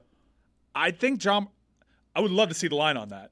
I think we're doing Edie a big disservice. I know that He's a professional athlete, but right, because I think that in practice, this is where all this is going to get ironed out. He's going to have to go to practice every day with these folks. And Bain and all those tough Brandon Clark, my bad. I think that they're going to whip him into shape, no pun intended. Like, I think he's going to be better than he was at Purdue in this system. Can you teach him, like, can you teach him? Granted, he's going to maybe lose some weight to get faster. I guess that's one practical way.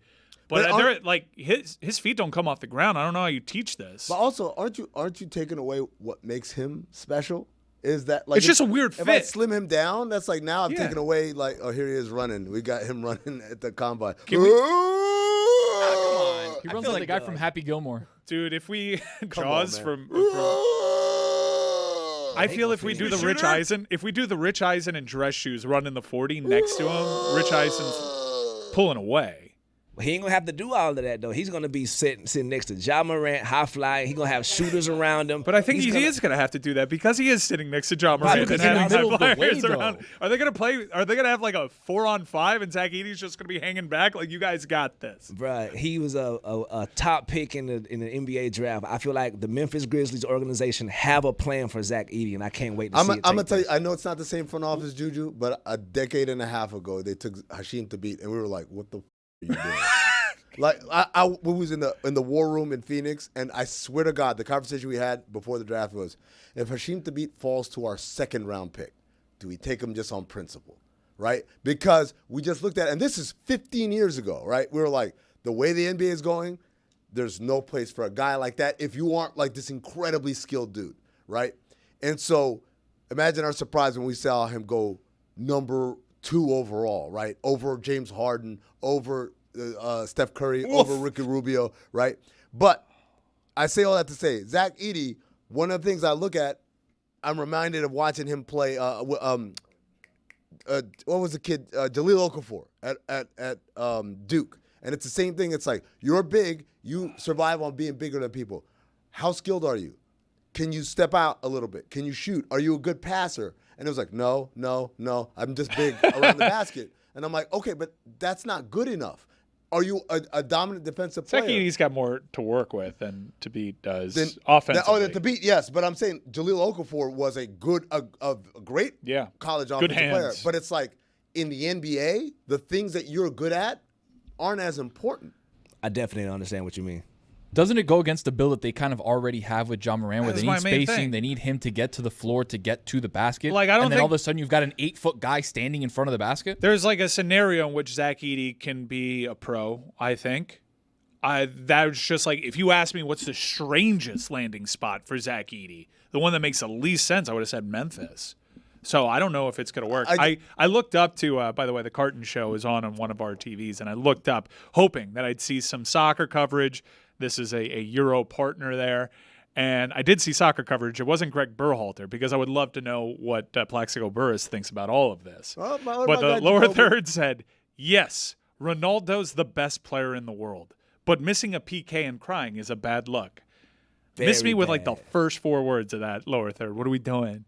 Yo. What are we doing? I did semi-okay. I've never seen that, not even in middle school soccer.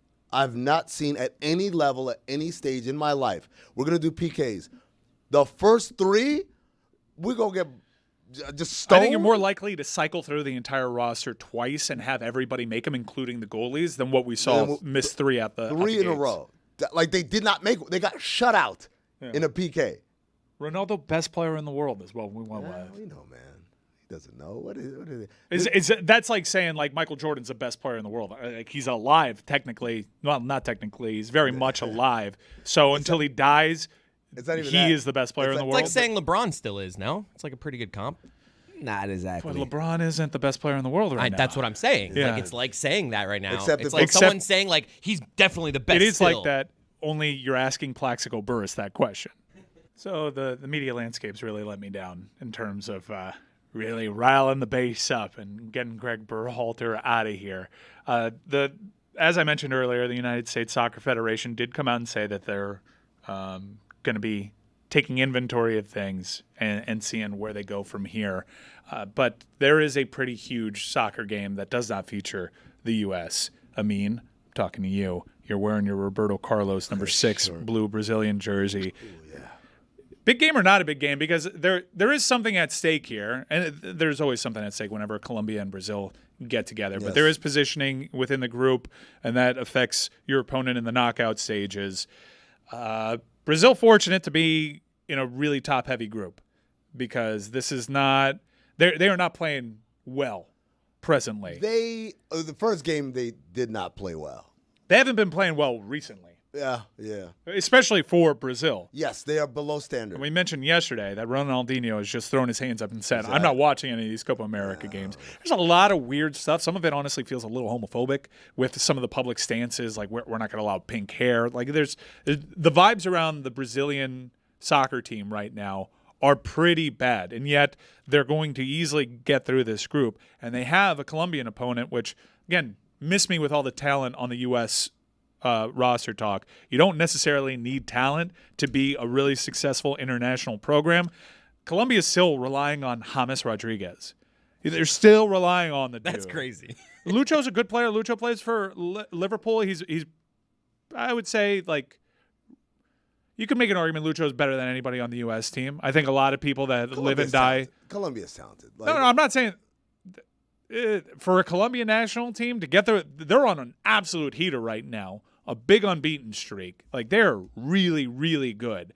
The talent in terms of Colombian teams from previous years, it's not like they have James playing the same position like that he did in Brazil. Like, they're asking him to do the exact same things. Lucho's a nice player, but this isn't an uber talented Colombian team. If you stack up the talent on the U.S. roster, the Colombian roster, and the clubs that they play for, not that that's the end all and be all. Like, I wouldn't venture to say with conviction that the Colombian team is more talented than the U.S. I would not. But they're really good on the international level. Brazil needs this.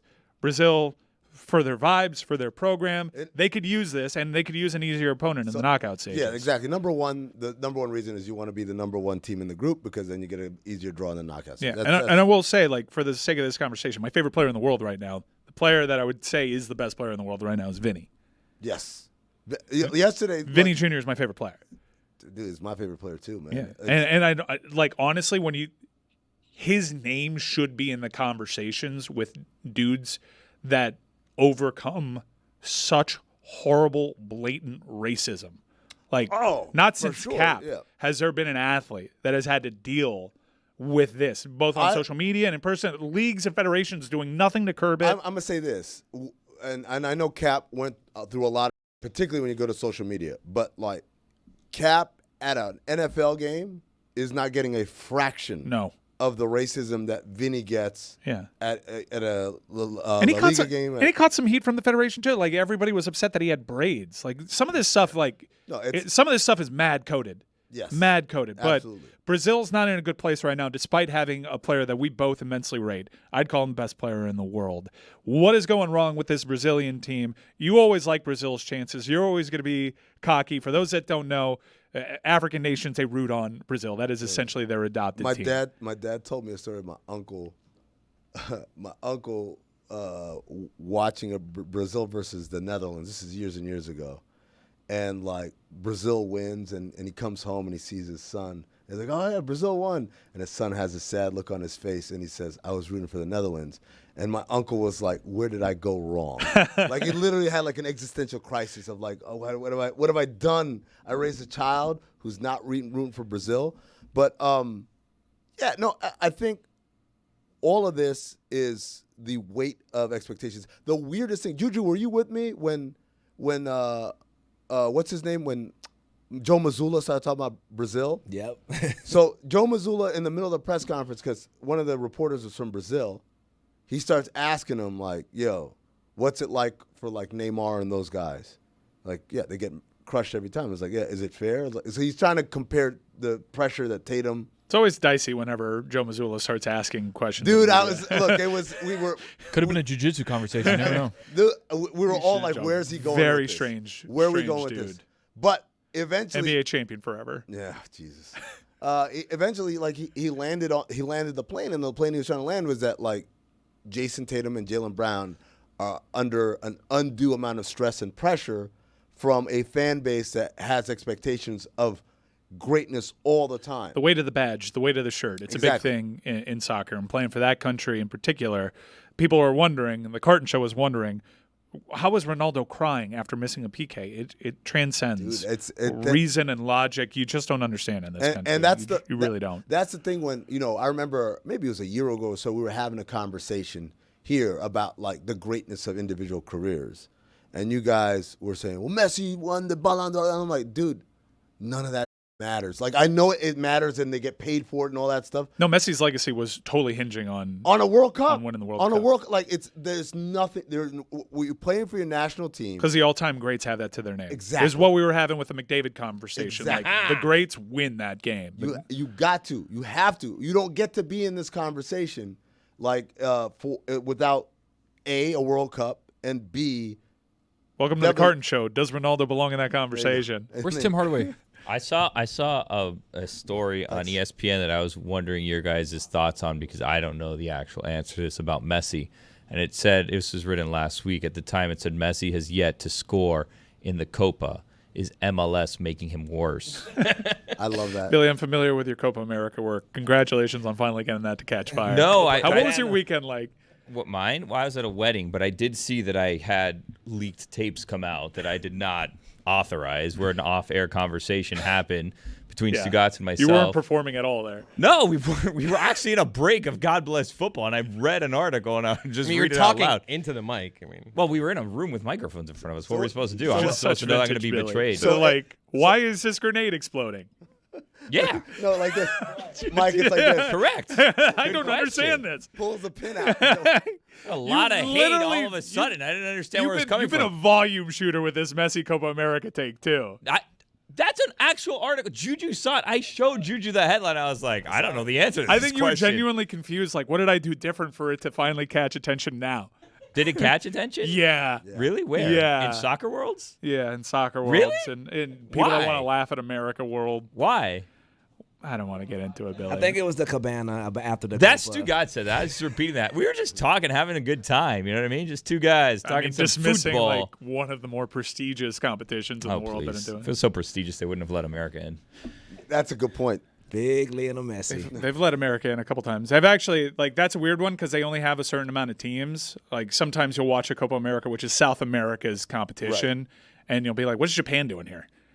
Why do they do that? Qatar's here. What is I was just told that they use us for the stadiums. I don't know if that's true or No, not. they did, and they did it for the Centenario, too. Like, for a bigger Copa America, like, it makes sense to invite. It should honestly be one qualifying region, CONCACAF and CONMEBOL. But there's a lot of people in the U.S. Soccer Federation that'd be out of their cushy jobs if they actually had to compete with the likes of that to get into a World Cup. Oh, my God. They'd never make the World Cup.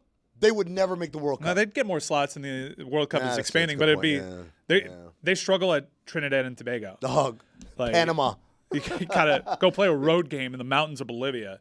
Not the segue, but I've had the chance to think about it, and you guys are right. I think I'm more interested in seeing Zach Edey on the Memphis Grizzlies than believing that it's going to be awesome. Sorry about that, guys. Accountability. Close the loop, yeah. Close the loop. Okay, but back to the original point of today's game for Brazil. Usually, the international game is so funny, especially in these single elimination tournaments. You can have poor performances like France has had, like England has had, and you keep surviving and advancing. You keep Argentina, multiple World Cup runs.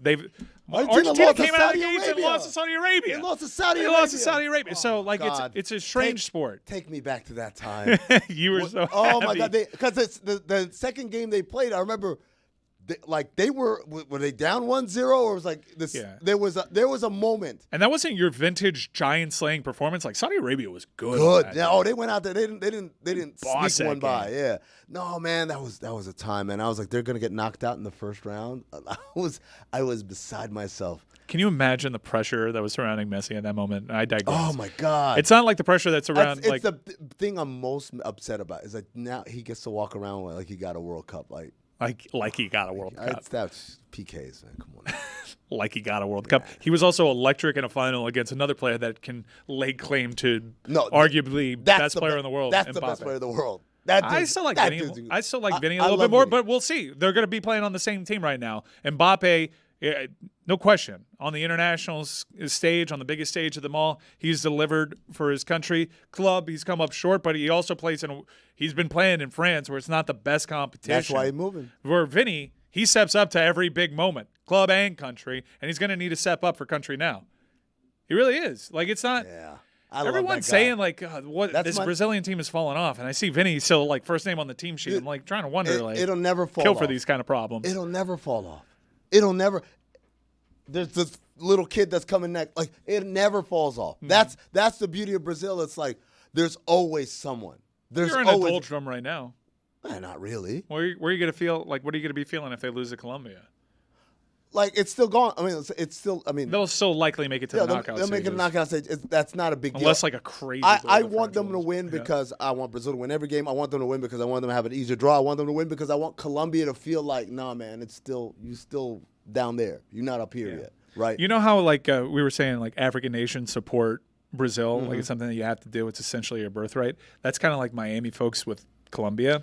Dude, everybody in Miami needs to have a yellow Colombian jersey. I got the blue and orange and one. You need to have a Colombian jersey in case of emergency when you're living down here. Master Tesfazian spent the holidays. Oh, get out of here! Get out of here, Jason. We don't want to see you. My buddy Master spent the holidays down here with me, and for a Christmas present, I gave him a Colombian jersey. He's like, "Why is this?" I'm like, "Trust me, for as much time as you spend in Miami, you're going to need this." So when Christian Polanco of Cooligans was here, there was an Adidas event, a pop-up. So he invited us all. He said, come through. We went through, and they were giving out jerseys. So you get a token, and you wait in line, and you pick from, like, this vast collection. You get to pick. It wasn't a mystery jersey. It was. You get to pick. And some of them were, like, really great kits. Yeah. Right? And others were, like, the DC United jersey from 2002. Adidas has great teams that they manufacture for. Right. And so I got there, and, like, it was picked clean because I didn't want to wait in the long line. And I was like, I'll get it later. And then when I got there, I was like, damn. But I found a Colombia jersey in my size, and shout out to Fuentes. He was like, trust me. You're going to need that. You're going to need this one. You're going to need it. But you're not wearing it today. Nope. I didn't even pack it. I didn't even bring it with me. You know why? Because around here, these stars mean something, boy. These colors mean something. I'm not saying that Brazil doesn't have. Boy. He became Ed Orgeron all of a sudden. But Brazil's going to have, like, some good watch parties around town. You don't stray. I don't know if I want. But the Colombian parties are better. I'm going to say this. I don't doubt it.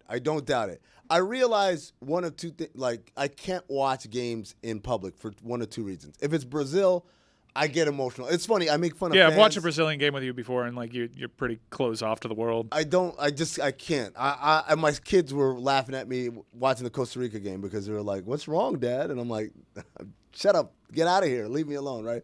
And then if it's anything else, I like making fun of, like, if it's U.S. men's national team, I was like, Fuentes was like, hey, let's go to Brightside. I'm like, I don't know if I made it out alive. Oh, you would have loved it. I would have been cackling the whole time. Come on.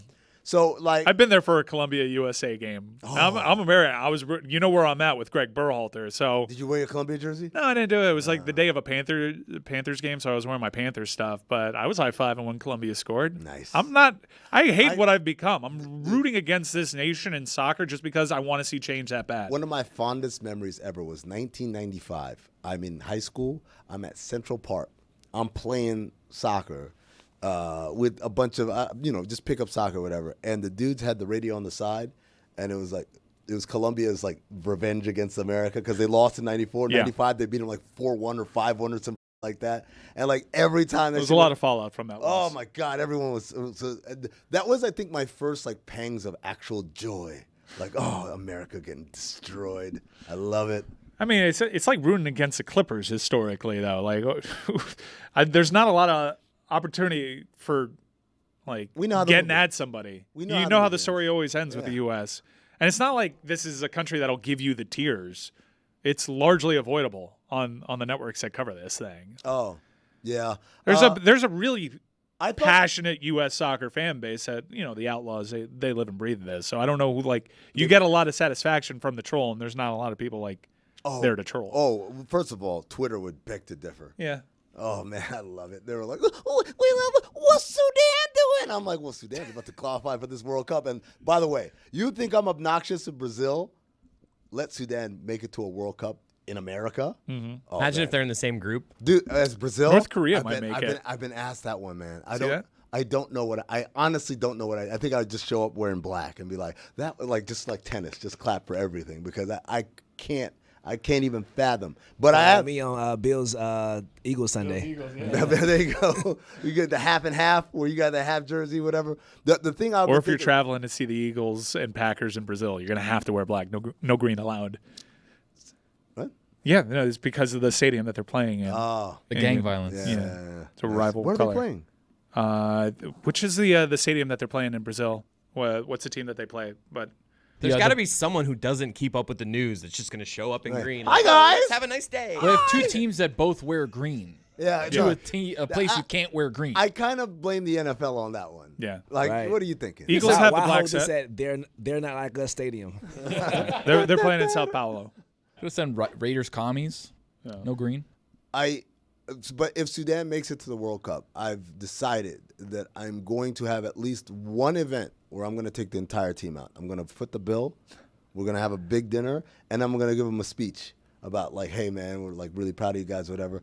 In my dreams, they play Argentina, and I'm like, we're going to beat those. I don't give a shit. I don't bet I've never see none of you high-five that little over there either. Like, we're doing this shit. Hold on. So you're just going to reach out to someone and you're going to host the entire World Cup team on your tab? Yes. Not just the players. There's a big group The that staff, comes with it. everything. It's all right. Do you have that pull? It's Sudan, man. Like, it's like one phone call. Imagine. It's a World Cup team. There's security you have to get through. To Security. His do confidence like in that. this Yeah. makes Look me at feel this like it's not gringo. a difficult task. Gringo over here talking about security. Just Security? as an owner of the Cyclones, we took our team out for dinner, and we had a terrible season after that. I said the Wall Warriors. Oh. It's been all downhill from there. We made a final. I know. Argentina's my Between- wall warriors. Just anytime that we've given our highlight team anything in advance of a season, they don't reward that faith. Didn't that you give we've them had in them. jackets or something? Yeah, and we had another bad year. They're Missed playoffs. better when we ignore them. Yeah. Really? Yeah. So it's almost like We've you guys- tried to get more hands-on as we've gotten like closer with the sport and the players. What?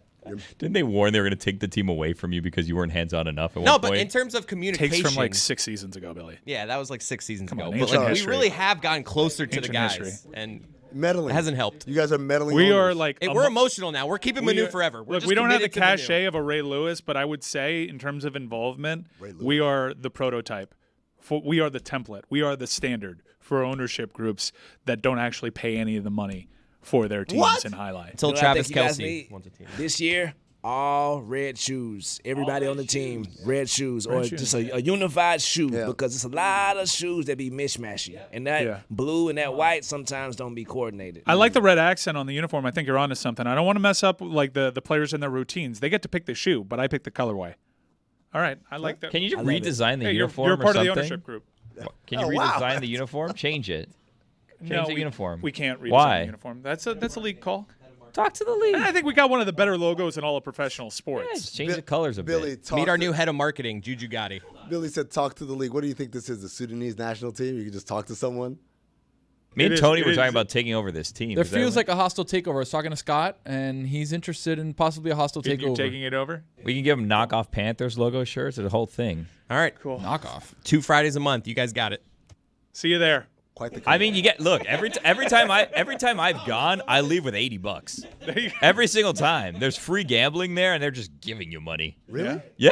Oh man. Now they have an app. You go on there. This is what you do. All right, because I showed the last time I went, it was one of my friend's birthday. I went, you know what? I'm not gonna tell you what I did. No, tell me. No, I don't want to tell you. No, He you went can't- for his friend's birthday. I'll tell not you- to support the cycle. Well, I've been, I think 3 times. 2 times for my friend Nick's birthday, and another time I went to support the Cones because Chris is like, we really need people out there. We're going to Nick- take away the team. That's where I got that information Yeah, from. Nick really likes the Cyclones, huh? He likes highlight. No, I don't think I've seen the Cyclones either time I went. Actually, no. One time I did see the Cyclones, and no one was there, and I'm like, oh boy, I'm going to see people from work. I'm like, nope, no one's here. And then the other time, it was 2 weeks before the championship. It's the semifinals. So it was a big one. This is when Greg fainted. No, I haven't seen Greg faint. Thank God. We My won. heart Look at can't that- take look at that Greg beautiful fainting. logo. We won that match. Best logo in sports. Yeah, but I'm Gorgeous. saying the jersey's white. You get like a teal jersey going. Also that- or like get a black jersey. Oh man, get like Black like, with- you know like yeah. the old No Fear or whatever. You get like a black jersey with just the Cone's eyes there, like right in the chest, like right at your nips, 2 eyes. Save that, Billy. Save that. Dude, fire. The white Cyclones kits, they're essentially the pinstripes to baseball. Like, this is an iconic look. You don't mess with them. But the red shoes I like. It's like the white shoes of the Oakland A's. It looks nice. I like that accent. Head of marketing right there. Congratulations. Welcome to the team. You honor me, sir. No, you honored me. You get ownership stake too, right? Yeah, you get an ownership stake. You get the whatever. I'll buy you beers. You should sell the team now. Like the Celtics, you should sell the team. Well, they should have done that 2 years ago when they won it all. What do you do if you sell the team? Well, we don't sell the team. Well, you're basically the owners. we have a marketing partnership with Battle Court. They're essentially allowing us to play owner, even though we give back. We give Mike back. buys beers after the game. I buy beers. I buy them presents. I support the sport. Chris and I, we became fiends about this sport. Sickos watching tons of highlight that didn't even feature our team. And then we've gotten worse as we've gotten worse more than we. No, last year was a conformed. good year. We got boned on a bad draft pick. Everybody knew what was going into it. The draft didn't break our way. We went into this year realizing like we should make the playoffs, but this is not a championship caliber side anymore. But y'all made the sport more popular though, because UD's there now. Ray Lewis, everybody. Who's to say that happens at all? We're not for Cyclones ownership.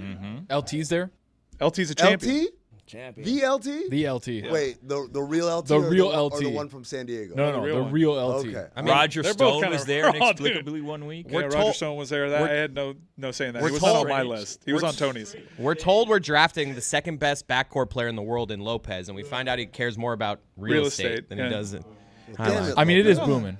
The Pikachu dog is there sometimes. Sometimes that one guy's always makes me everywhere. uncomfortable. The Pikachu dog. But look, they're festive atmospheres.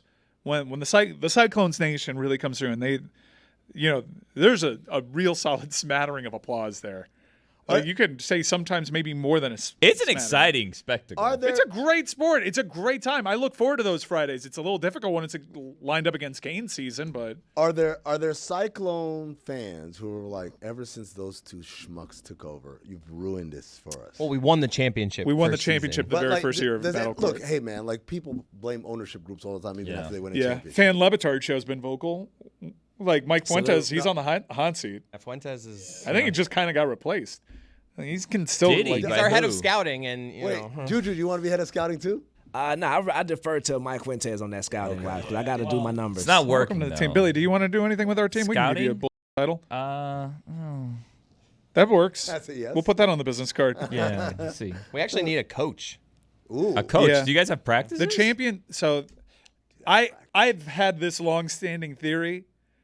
You should hire Berhalter, and then he can't coach the U.S. men's soccer team. I was about to say, like, there are some convenient things that fall into place for some of the more prestigious ownership groups. So I'll just leave it at that. But Now, like that, the shine of year one has worn off. UD won in year one. LT and Ray Lewis won in year one. Okay, cool. LT shows up, and the Wall Warriors turn into the 98 Yankees. Is that a good year for them? Wait, That hold was on a a second. great You year, guys, buddy. wait. Everybody That was a wins the great year. championship year one.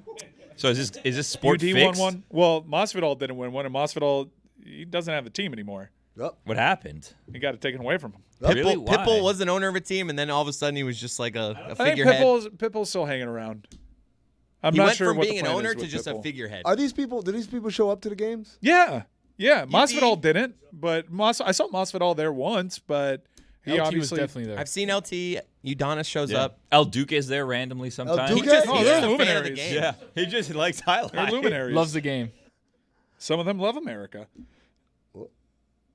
Some of them try to subvert it at every turn. Big bounce back year for us. Got I another think draft so. pick. The Good When's draft the pick. draft? I don't know. Yeah, I'm not sure. I got to check my calendar. I don't know if I can make it. You guys Is are it in doing a great August? job. I'm That's not Fuentes' booked up. job. I don't know. Yeah. That's why he's on the hot seat. He doesn't even tell us when the draft is. No, we care about the draft. We care about our players, even though we may only bring back one of them. Manu? Two. Salute to Manu. I think two. I think Hey, you got to run it back. all-star. He was an all-star this last season. I want to shout out Juju Gotti, who does such a great job with our social media. Now, we've all felt a little raw sometimes. We say these things into the microphone. We have to be responsible for what we say. Sometimes these things are out of context. Sometimes you say things off here in the air. Sometimes you're going to have to explain to your daughter 15 years down the line, why did you say into a microphone, what could possibly be the context why you said into a microphone you love Matthew Tkachuk more than me? And then I have to say, it's largely performative. It's an amplification largely performative. But in that moment, I meant every word. You just have to say that. You It just doesn't have have to to be say it. true. Like, You just have to say it. The burden of performing for this audience and the host that sits in this seat usually is it's heavy. It's like the badge of Brazil. There you go. But I saw the Gregg Berhalter clip, and I've been working on myself. Like, don't stay away from words like loser and dumb. Like, stop assassinating the man's character. No. But in this instance, I will not walk that back whatsoever. I will change my tone. No. But I don't think Gregg Berhalter is any good at this. And I actually don't like his attitude. Yes. I think he thinks he's smarter than everybody. I think it shows you a lot that he didn't just recognize what was going on and remove his name from consideration. Yes. I think there's a considerable ego there, and there is no real success to back it up. Land the plane. So I want to see you gone, like away from this program forever. Take your brother with you.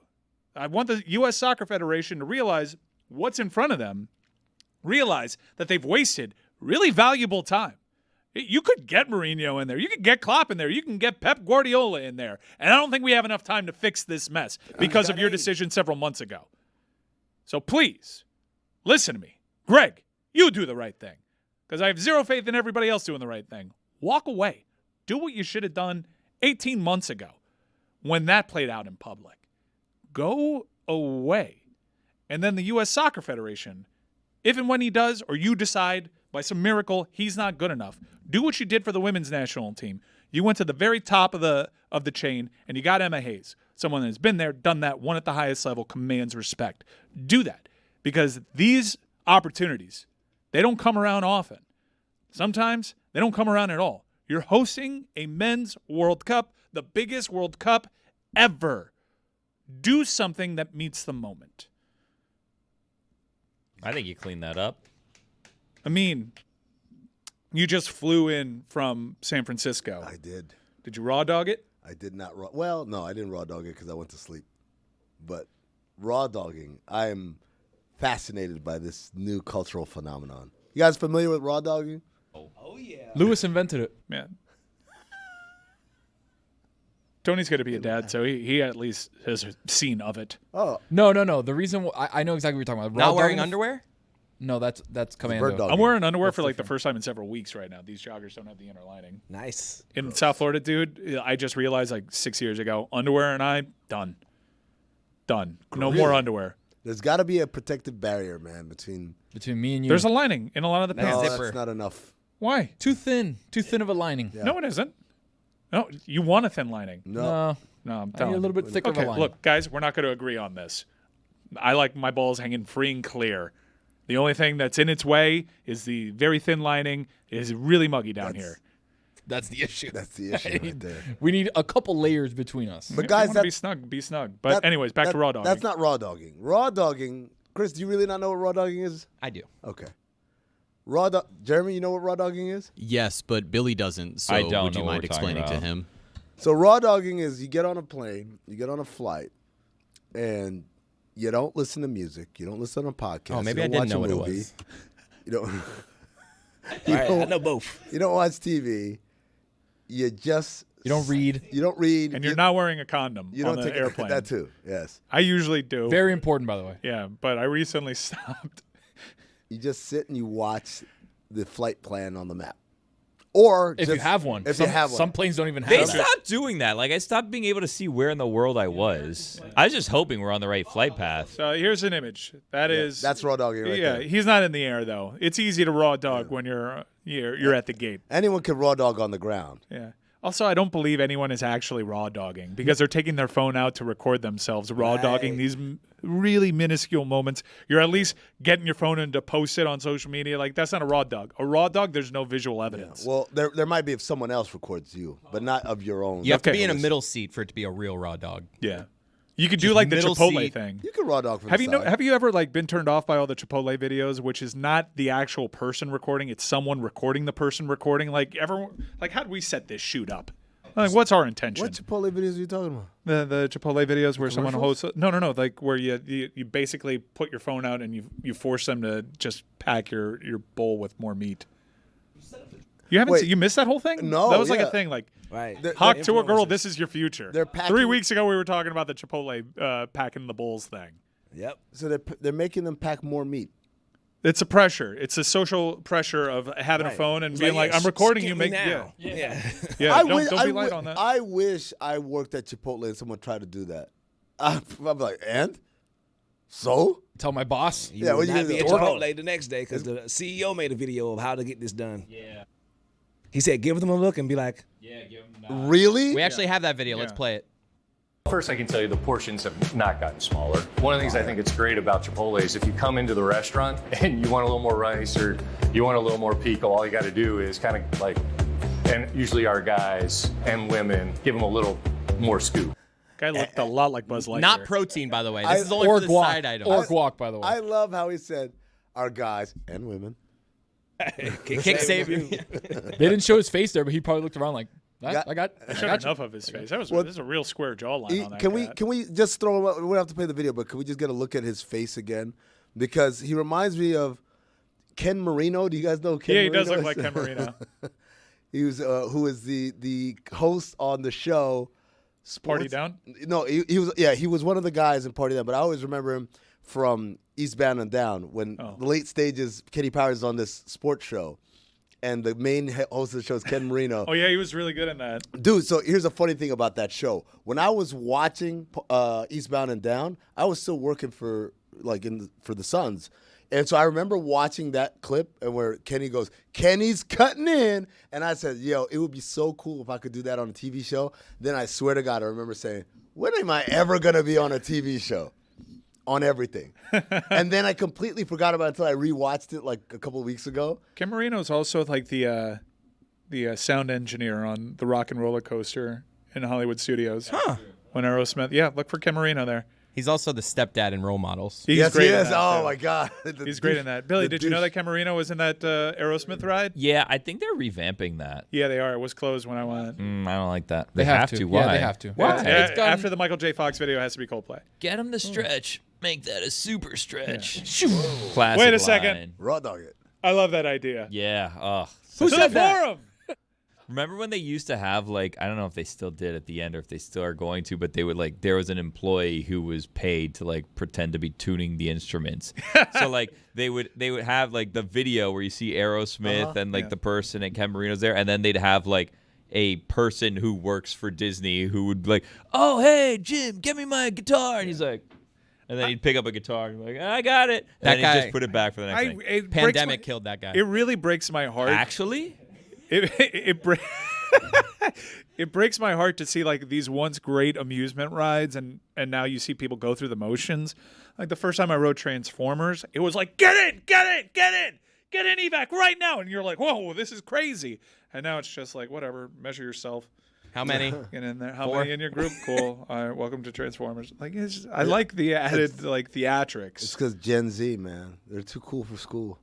That's who's getting these jobs now. Yeah. Bunch of kids. But are They're you taking our jobs. So you fell asleep on you fell asleep on your flight over from SFO. couldn't You have. haven't actually successfully raw dogged a I flight. can't because I'm a That's not raw narcoleptic. dogging if you fall asleep. The, Yeah, rea- it's the not. reason I brought this up about Lewis raw dogging being like the first person I've ever seen do it is Yeah. because He has when three we kids. went, Several Because he kids. has like 4 kids. not only does he have Multiple 18 children. kids 100 like kids. like Phillip Rivers, but when we went to Vegas So many for the kids. Super Bowl, I was on the aisle side and he was in the middle seat. And then all he was doing was sitting there. He didn't have headphones. He didn't take out his phone. No gummies. He didn't do anything. No, was no so booze. I There's don't know. no way he wasn't baked. He was just sitting there. Just Did you hit him with the Elaine and Putty? Like, you need something to read? I was like, yo, do you want to? I'm watching something. Do you want me to like share the Oh, the headphones share with you? thing? I'm not doing that. Gross. I mean, dude, at some point, like know you your got to help your boys. boy out. He was I know just your sitting there boys. doing nothing. He's like, no, I'm good. 5.5 hours just sitting there, just got- didn't drink water. that's Didn't get like one of the Like snacks, he like was the fighting Biscoff today cookies. in UFC. Yeah, it was He literally did just- no sustenance. Wait, like they asked him and he said no, he didn't want Yeah, it. he Why? said no. Is No, he thank crazy? you. He's I raw don't know, dogging. dude. I think he did invent raw dogging. I'm mean, telling you, he was the first person I've ever seen decline everything. Every Did he think they charge you? Telling you he was so no, he baked. knew. That's what I wanted the Panthers' flight from Edmonton to be. Like, you all feel this right now. I heard a great interview with Calaposo on Spin Chicklets, and apparently they were just playing poker, as they usually do. Nice and light. No, you raw dog that flight from Edmonton. That's you how I feel want the what I'm Atlanta feeling. Dream to do sometimes. I'd be like, no, we're down 100 points. I don't want to swag surf. Get your arm off me. I forgot headphones this past weekend. I was flying. I forgot headphones for myself. Like, my daughter got them, which is like, come on. I'm daddy. I should get them. But she got the headphones. I forgot maximum. them. Yeah. So I like. But the ultimate sacrifice is, like, my life is going to be a lot more difficult if you don't get these Exactly headphones. right. Yeah. So I watched the show on mute on my phone. Nice. I was like, I think Subtitles? I can follow. No subtitles. Which one? I was like, What? I'll figure this out. Who was it that Yeah. was it Lucy that watched A Quiet Place? And it was like the perfect yeah, it was movie. her.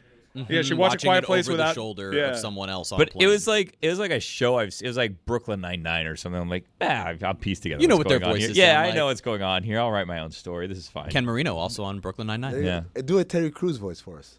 What? Do a Terry Crews Don't voice. do it. Don't No. do the voice. I'm It's not not gonna- good. Why would I do that? Just speak in the third person. Yeah, or just sing Vanessa Carlton. Who do you think that song was better for, her or him? Oh, Him. 1,000%. First of all, as I told the story on the Dan Le Batard Show What is a she few doing months now? ago. She's not hosting America's Got Talent. I'll tell you that right now. Number one. Number two, as I told the story months and months ago, she was about to be kicked out on the street and evicted and everything, and then her agent called and said, "You'll never believe what happened. Your song's number one." Like, how? I thought absolutely not what I thought it happened. flamed out, and she said her agent was like, He "No, is just lying about all of do you this. know who the That's Wayans not brothers true. are?" And Couldn't she- have been less than And true. she was like, You're "What?" doing this again. The song Me was and the gigantic. Barry Garden? Literally years before. Who do you think gets asked about the other person more, Vanessa Carlton or Terry Crews? Because I think, like, it's synonymous. Like, you can't picture that song without thinking of, like, Terry Crews hamming it up. Vanessa Carlton looks like everyone. Yeah. What did she? No. But I'm saying Beautiful when people woman, approach Vanessa Carlton, I don't think people do. Yeah, because they don't know. They just say, "Hey, can I have more beans on my Chipotle?" Don't. I'm just trying to make my way downtown. She's a multi-millionaire. She made $10 million. Yes, thank you, Wayans. It worked out for Terry Crews too. All right. Witty is there. You know what's amazing? In the modern age of the internet, we have never seen a photo with Vanessa Carlton and Terry Crews together. That's such a good point. They've had to have bumped in. Well, I don't know what Vanessa Carlton's up to, but, like, how have they not Mike, crossed paths? Mike, maybe they did. You just don't know what the she looks like. I know what Vanessa Carlton looks like. I was in high school during TRL. She was not on TRL. I didn't. Was she? Yes, 1,000 Miles was 1,000% featured on TRL. Was TRL still on the air by then? That music video. She could have was walked in huge. here and I wouldn't It have was known. huge. She was on a Huge. flatbed truck playing the piano. Like, Mike, how do you do these but There's things? parodies of that in all sorts of TV But you shows. guys, like, I think you guys are music heads. I think most people know the song and probably couldn't tell you what she looks like. They know her name. come in here and I slap feel me like in the that's the face. more I'll like be like, knowing why? exactly what she looks like is, I think, a little more She's music like niche. if Michelle Branch is the late stage Pokemon, Vanessa Carlton's like the mid stage. But if you put them Let's ask side by Witty. side, I won't know who's who. Let's ask Witty if he knows. yeah. When I close my Witty, eyes. hey, welcome aboard, Chris Whittingham from Paramount and soccer and the New York Rangers fan club. and the New York. Oh, I'm not I got so many things on you today, okay, brother. yeah, we'll give people their pound of flesh when it comes to the hockey in a moment, but I have to ask you a more pressing question. Actually, two pressing questions just on the heels of the last segment. Have you ever raw dogged a flight? Raw dog in what sense? My man. In Both that, of them. in that Both sense. senses. Raw dogging a flight.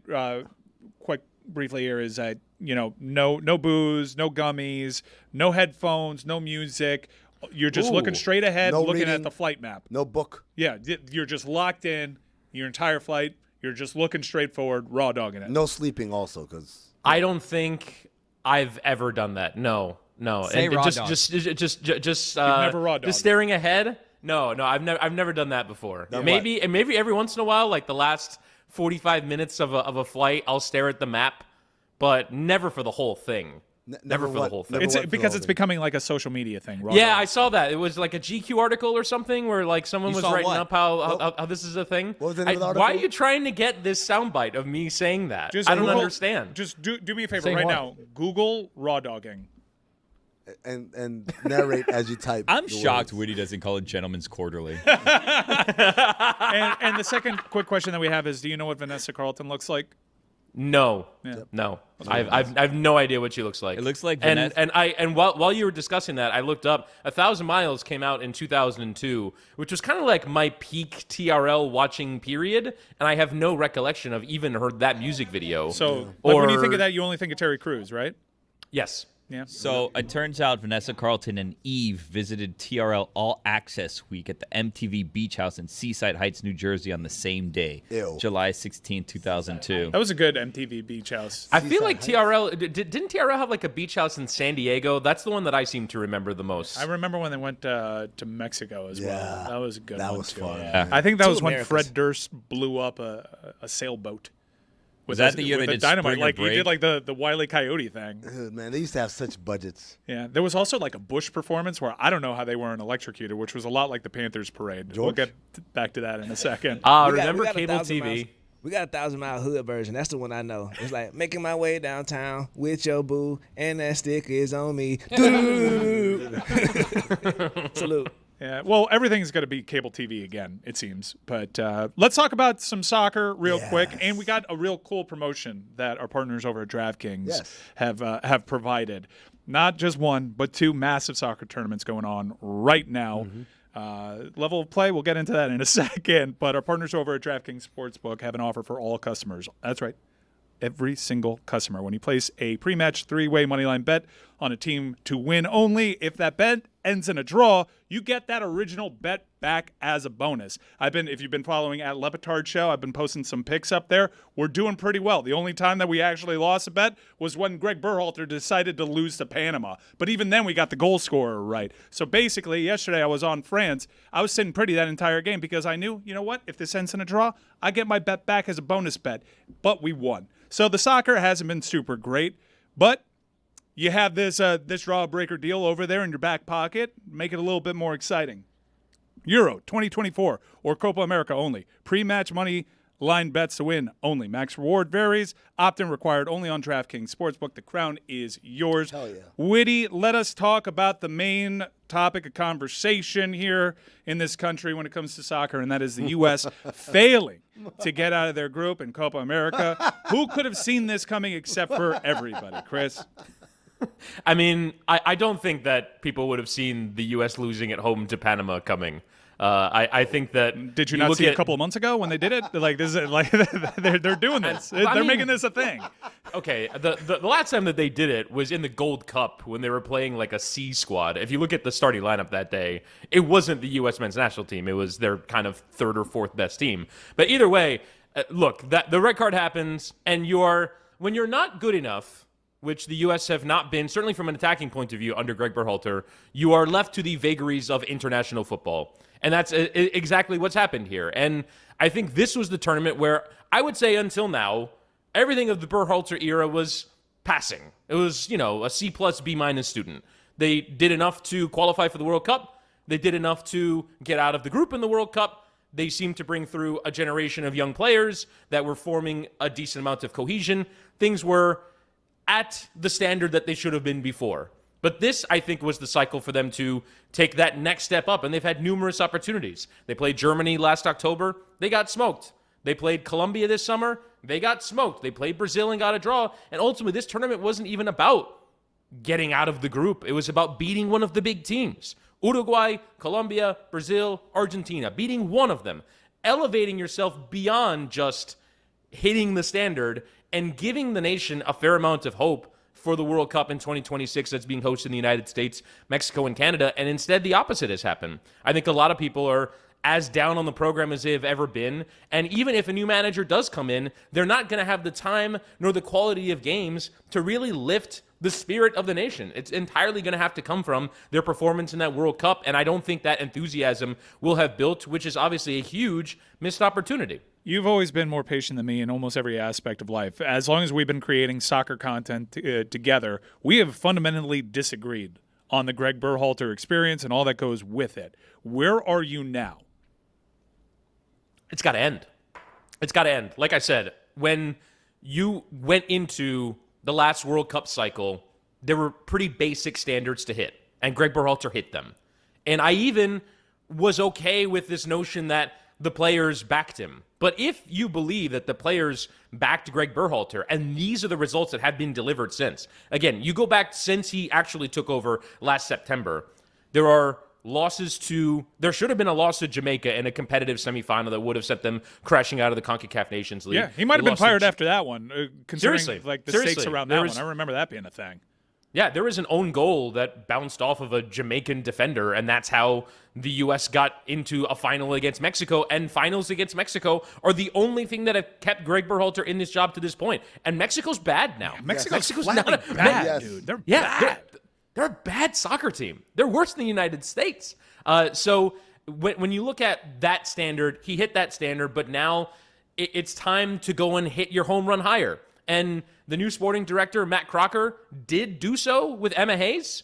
He went out. They got rid of Vlatko Andonovski. Everyone said it was the U.S. women's national team's manager's fault at the last World Cup. And over the last cycle, they got rid of him. They brought in the best possible hire, in my opinion, in Emma Hayes. When you look at her pedigree working in Europe in the WSL, her pedigree having some American experience, she is going, and already has done, namely by leaving Alex Morgan off of this Olympic squad, made sweeping changes to the national team. It's time for the men's counterpart to do the same. It's time for somebody to come in who has the gravitas, who has a big voice, and can get that enthusiasm going in the nation. The one thing that is a problem is, how attractive is this job? How attractive is international management? We're looking at we're looking it's at these attractive. Euros. Host nation of a men's World Cup in 2026, and not just any nation. This one, like in that moment in time, I think it's super attractive. And look, it's a pretty cushy job. You got plenty of job security if Gregg Berhalter has anything to say about it.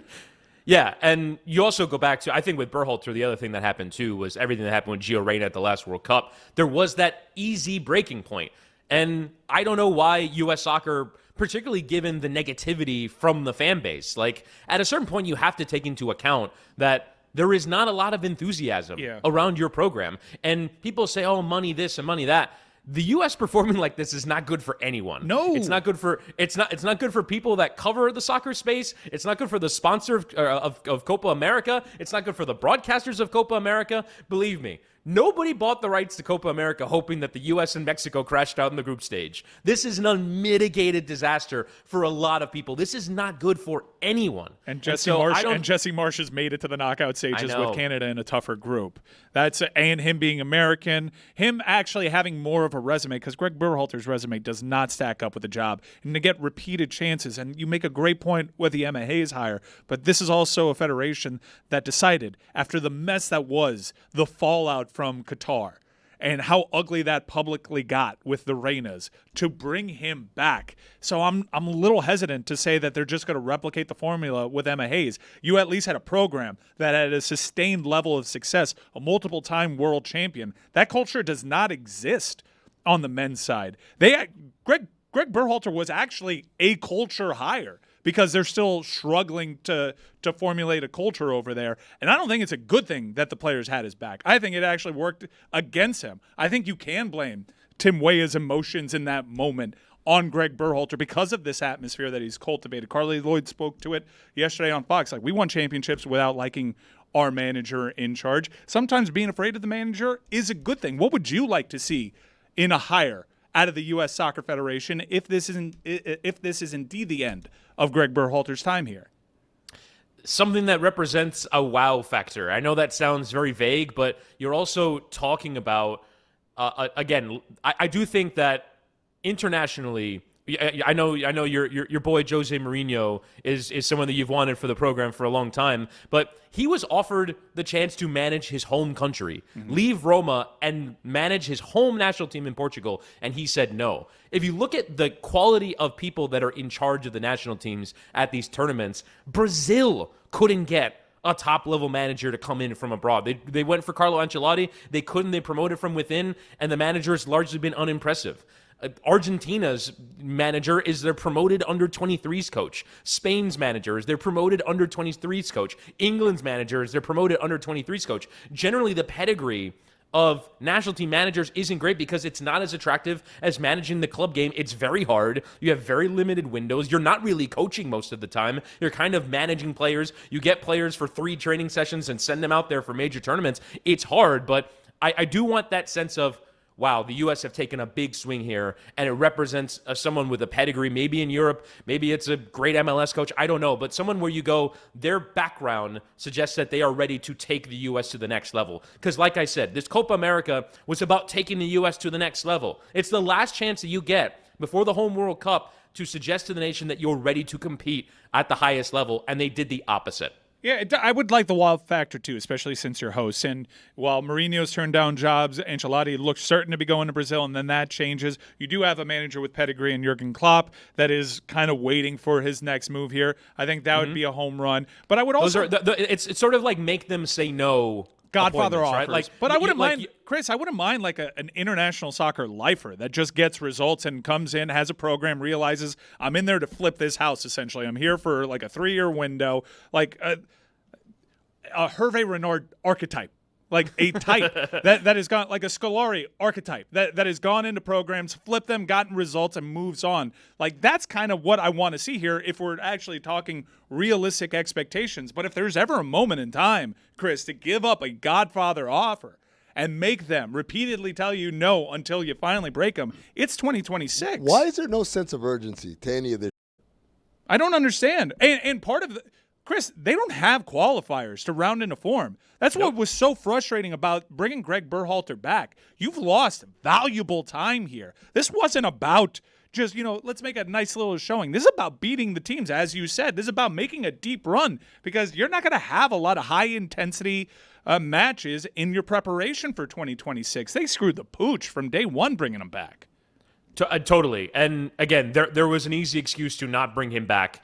And to your point, I think the international calendar really gets in the way of the United States playing difficult games because next summer there's a Club World Cup, so there's a chance that a lot of the big players won't be released for international games. And realistically, over the next 2 years, all the countries from South America and Europe are going to be playing either World Cup qualifiers or Nations League, and really limits the U.S.'s opportunities to schedule games against big opponents. It's going to be a lot of playing against the other CONCACAF teams, playing against teams from Asia or Oceania or countries that are not going to really elevate your standard. I mean, you ask a really good question. Where is that sense of urgency? I think that's a really good point because this national setup, the U.S. Soccer Federation appears to have been happy with Gregg Berhalter for the entire 5 years and kind of living in their own bubble where they think this is going great.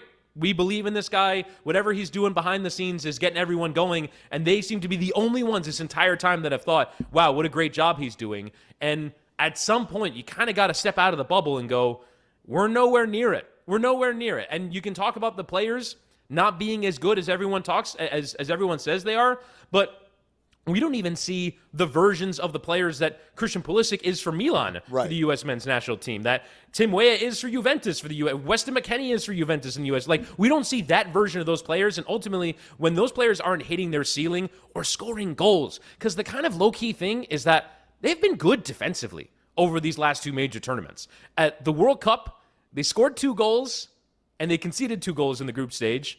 In this Copa America, they scored 3 goals and conceded 2 goals. So they've actually, they conceded 3 goals. Yeah. So they've actually been fine defensively. It's this attacking group where theoretically that's where your best players are that don't deliver. The strikers have never delivered under Gregg Berhalter. And so I think they do have to step out of that bubble and realize the next 2 years, even though you don't have the games to really prep, is the time to make an impression and get the fan base excited because they have not done, and there is no urgency. You're 100% right. I think they're trying to do too much in the final third, honestly. Dig your heels in and go. You have some speed advantages along the pitch, which goes to just the general counterattacking style.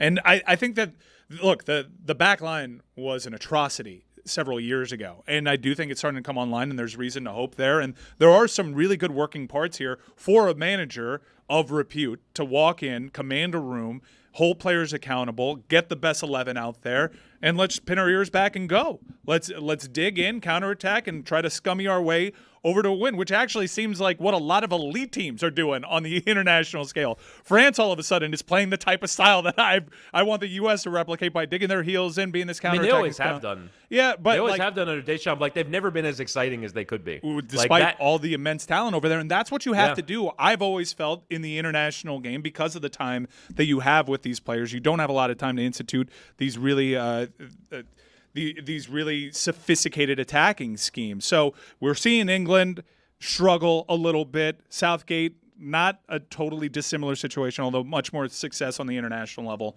than Gregg Berhalter. It felt like he was going to go. Jude Bellingham and company save his ass. And France, a late winner. Belgium, maybe that's a bow on that generation, which was golden, without any real hardware to go alongside of it. So what do you make of this Euro? It's been pretty cagey. It got off to a pretty hot start. Everyone was saying how much better than the World Cup it was. And other games have really tailed off as the stakes have been ramped up. Yeah, it feels like that first game of the group where there aren't really a lot of stakes just because a lot of third-place finishers are making it. Basically gave everyone, hey, let's go have some fun. And then when the stakes really dial up, everyone is really kind of dialed back in and is super defensive again. To me, the thing that is interesting is the point that you make, which is that the big teams are really not playing well. When you look at France and England as being your joint favorites, I think France is a little bit more by design. Like I said, they have generally been this way when they came very close to winning 2 World Cups. The French public, even when they were close to winning 2 World Cups, are like, we can play a little bit better than this. Why isn't this team more fun? You look at the talent that they have. It is absurd. Yeah. The England thing is way less by design. They're just bad. Yeah. And I would be shocked. But they got so much talent, dude.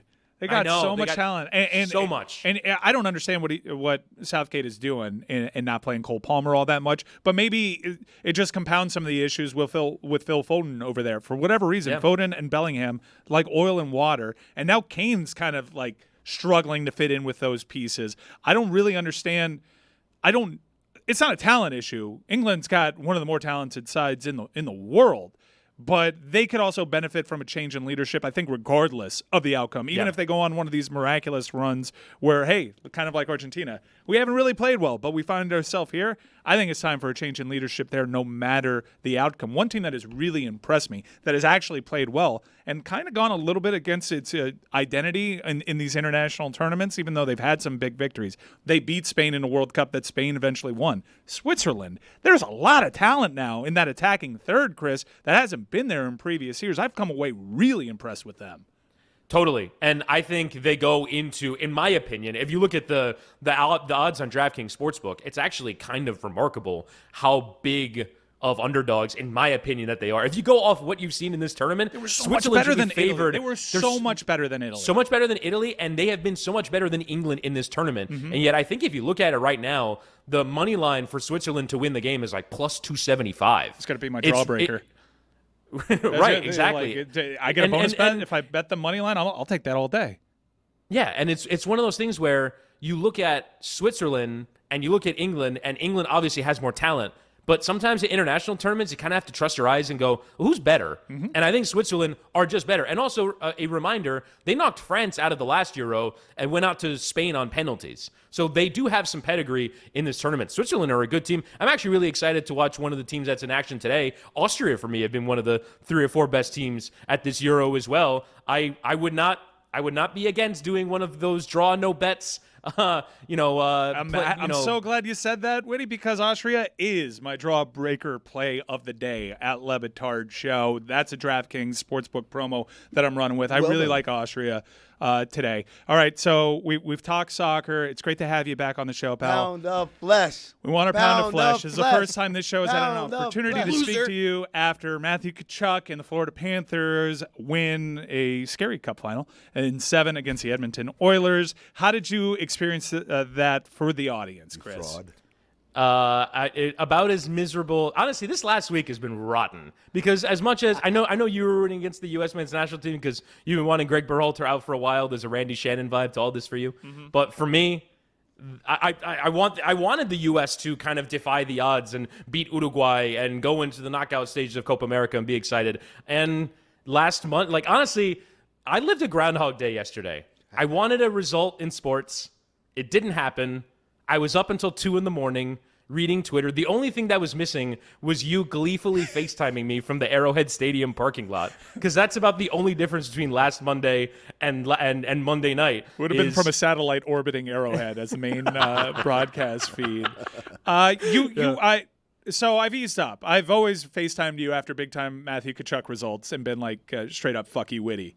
And my wife and I have both reveled in that. My wife genuinely looks at you differently. And it's a real shame because we loved you. Uncle Witty was a thing in our household. Not so anymore. Much. You ran away. You left us. And on top of that, you started taking pot shots at the thing that we love the most. You were a Rangers guy. We stuffed you in a locker. Dancing, yeah. Look at this. Stuffed you in a locker. Dork. And now they have the cup. Witty, I was sincere. Chris can tell you, we've said in a microphone several times over, we've given you every opportunity to come back. And yesterday, I finally came across the realization, this is the most stubborn, pig-headed, American male point of view. Toxic masculinity. It's toxic that Chris Whittingham has ever had. And I'm low-key proud of him. I'm proud of you for finally saying, yeah, I know what the result is. I will deny those results. I am going to stick to my guns here. I know it's a bad look for me. Someone. I don't care. I stop the count. I will not acknowledge these results.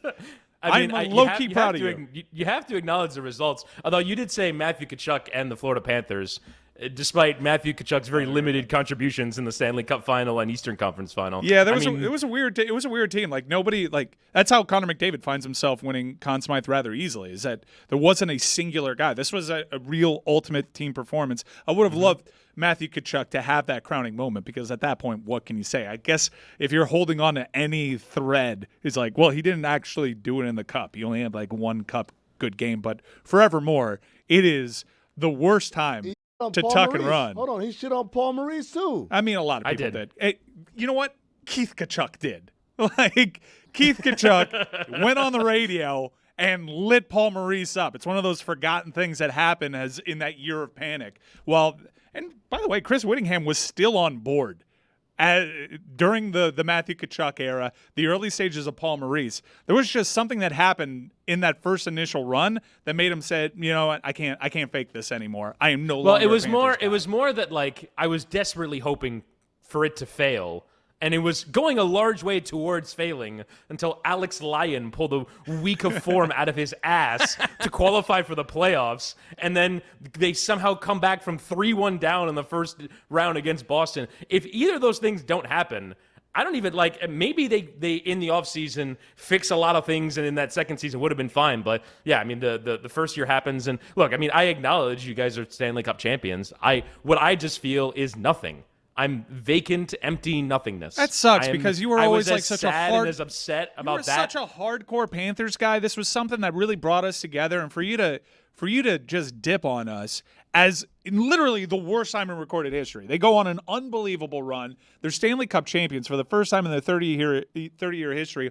All we wanted to do was enjoy this with you, and the hill that you died on costs $110 from Fanatics because you love Jonathan Huberdeau so much. I don't get it. Congratulations on getting Ryan Lomberg, though, to play alongside your guy Hubie. That's a nice little I mean, it's time they finally built around Jonathan Huberdeau. You know, there's that enormous skill set there. They can go into this offseason and start to build around the one true great player in the National Hockey League. Yeah, look, man, it was as desperate, as hopeless as I've ever felt on Monday. I felt very alone. I was in my sad Connecticut apartment wondering what the hell, why did I do this to myself? To be fair, though, that Connecticut apartment is sad regardless of what happens in the Stanley Cup. Good point. But I did the whole cycle of thought that I've done probably 8 times since I started, and I come back to the same conclusion every time. I do it again. As stupid as it is, as ridiculous as it is, I would not change a single bit of thought process. Stop gaslighting not us, one. Witty. Oh my God. I'm not gaslighting. Yes, This is genuine. You're I would gaslighting do us. it all over again. Mike, stuff him in a locker, Mike. Come on. This has to be. We can't find another Panthers fan with this same trail that he's taken. No. Has anyone followed him here? No, literally Mackenzie Weegar and Jonathan Huberdeau are the only ones, and even Weegar congratulated the Panthers. And literally, our friend Stefano Fusaro has made every one of my colleagues at CBS aware of the fact that he's a big Panthers fan. And so people come to me and are like, hey, aren't you excited about the Panthers? I'm like, no, I'm not. And they're like, why? And I'm like, it's really a dumb, boring story. I've had to tell the dumb, boring story. The dumb, boring story of why I'm not a Panthers fan a billion times. Yes. I'm tired of telling it And myself. they look at you like you're crazy? Do they look Yes, at, yeah, yes, always. 100%. Shout out to Stefano 100%. Pissarro for planting that seed for people to torture you every goddamn day. Yeah, Witty, my bold prediction is that in 2026, you're going to be calling one of the more important World Cup games over here. Really happy for all your success. Sad that it took a move to Connecticut. Sad that we couldn't enjoy the Stanley Cup with you. But I'm really happy that you didn't decide to be stubborn when it came to Gregg Berhalter and you finally saw the light that he's got to go. Thank you for joining us. And I'm going to be taking Austria. And I appreciate you guys. Thank you. It's going to be my last day of work for the rest of the week. I'm off to Chicago. Going to take in a Cubs game. Bouchambi hooked it up there. Going to be going to a NASCAR race in Chicago. My very first NASCAR race ever. Really excited about that. You've never been to a NASCAR race? Never ever been. Are you going to be in the bleachers or are you going to be in the pit in the infield or whatever? I don't know. Maybe what I'll do is I'll open up the Game Time app.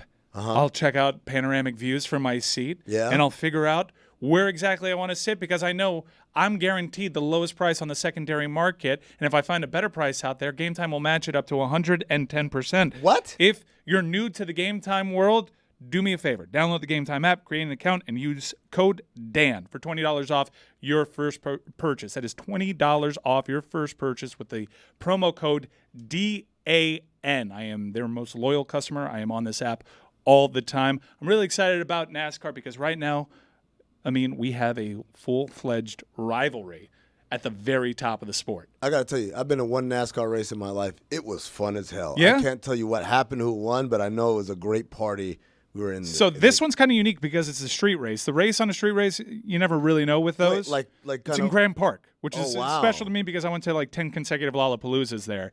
But it's a street course. But what NASCAR is trying to do with this race is they're making it a weekend thing. It's like a music festival. Like Black Keys are playing a 90-minute headlining set out there. Keith Urban's playing, Chainsmokers. So it's going to be I'm bringing my daughter. It's going to be a nice little family-friendly thing. Nice. But I'm really excited to see what's happening between the 11 and the 5. Two biggest stars in the motorsport, Denny Hamlin and Kyle Larson, have been quietly feuding, and they're friends off the track. Mm-hmm. But week by week, this is getting a little bit more intense, and they're trading paint. And finally, Kyle Larson, who listened to his very sassy spotter say he does that because you let him. Oh! Yeah, and Kyle Larson told him to shut the F up in response. Yeah. Well, he took the spotter's advice, and Denny Hamlin tried to move on him, and Kyle Larson got really aggressive. Kyle Larson got really aggressive at the end of that race and bumped the one car out of the way and almost messed with Denny Hamlin. In fact, there were so many restarts in overtime that there was one moment. Overtime is 3 laps to end the race because no one's going home under caution. Nobody. And we had 11 and 5 next to one another, and they were going to race, and it was going to be amazing to the end, and then Kyle Larson runs out of gas. But the big part about all this setup, is to say Denny Hamlin, for the first time, has finally acknowledged that, yes, it is indeed a rivalry. He used that word. He didn't want to use it last week when they asked him about it, but because of Kyle Larson's actions on the track, he is now calling it a rivalry. Do we have that video from Denny Hamlin? Let's get excited, folks. Yeah. I'm in this for the long haul. I'm fine with the way we're racing, and it's going to keep going, and it's going to keep getting raised. So is it a rivalry? Sure, if you want to call it. Oh, hey, it's finally calling it one. Finally calling it what it is. No, he wouldn't. I just said, fine, whatever you want. I don't care what you want to call it. No. He acknowledged it. It's a rivalry now. It's a thing. Dude, 5 and 11. Two biggest stars in the sport. I'm going to call you out on this. The way you set it up, I thought he was like, hell yeah, it's a rivalry. I'm about to bust him right in his jaw. Look, he refused to call it a rivalry. He would always push back on that. These are the top of the mountain superstars in this sport. And so, like, for them to publicly acknowledge, this is going to be a thing. We're going to go at each other every week on the racetrack. He even said, like, my teammate 45 better be there to pick up the pieces because if we're going to crash each other out of this race, like, let's do it. I'm here. And we'll find out the sustainability on that. But all he did was at the end go, that was the dismount of the video. A great soundbite Right. You saw that? Kyle Larson's a different dude now. Yeah. After his spotter lit him up like that. All right, I want to talk to you about a documentary that I finally got around to seeing. We mentioned that Celine Dion announced the Montreal Canadiens pick, and that was a really big, well-guarded secret by the NHL. It got an immense pop. It really spurred me to watch this documentary that's out.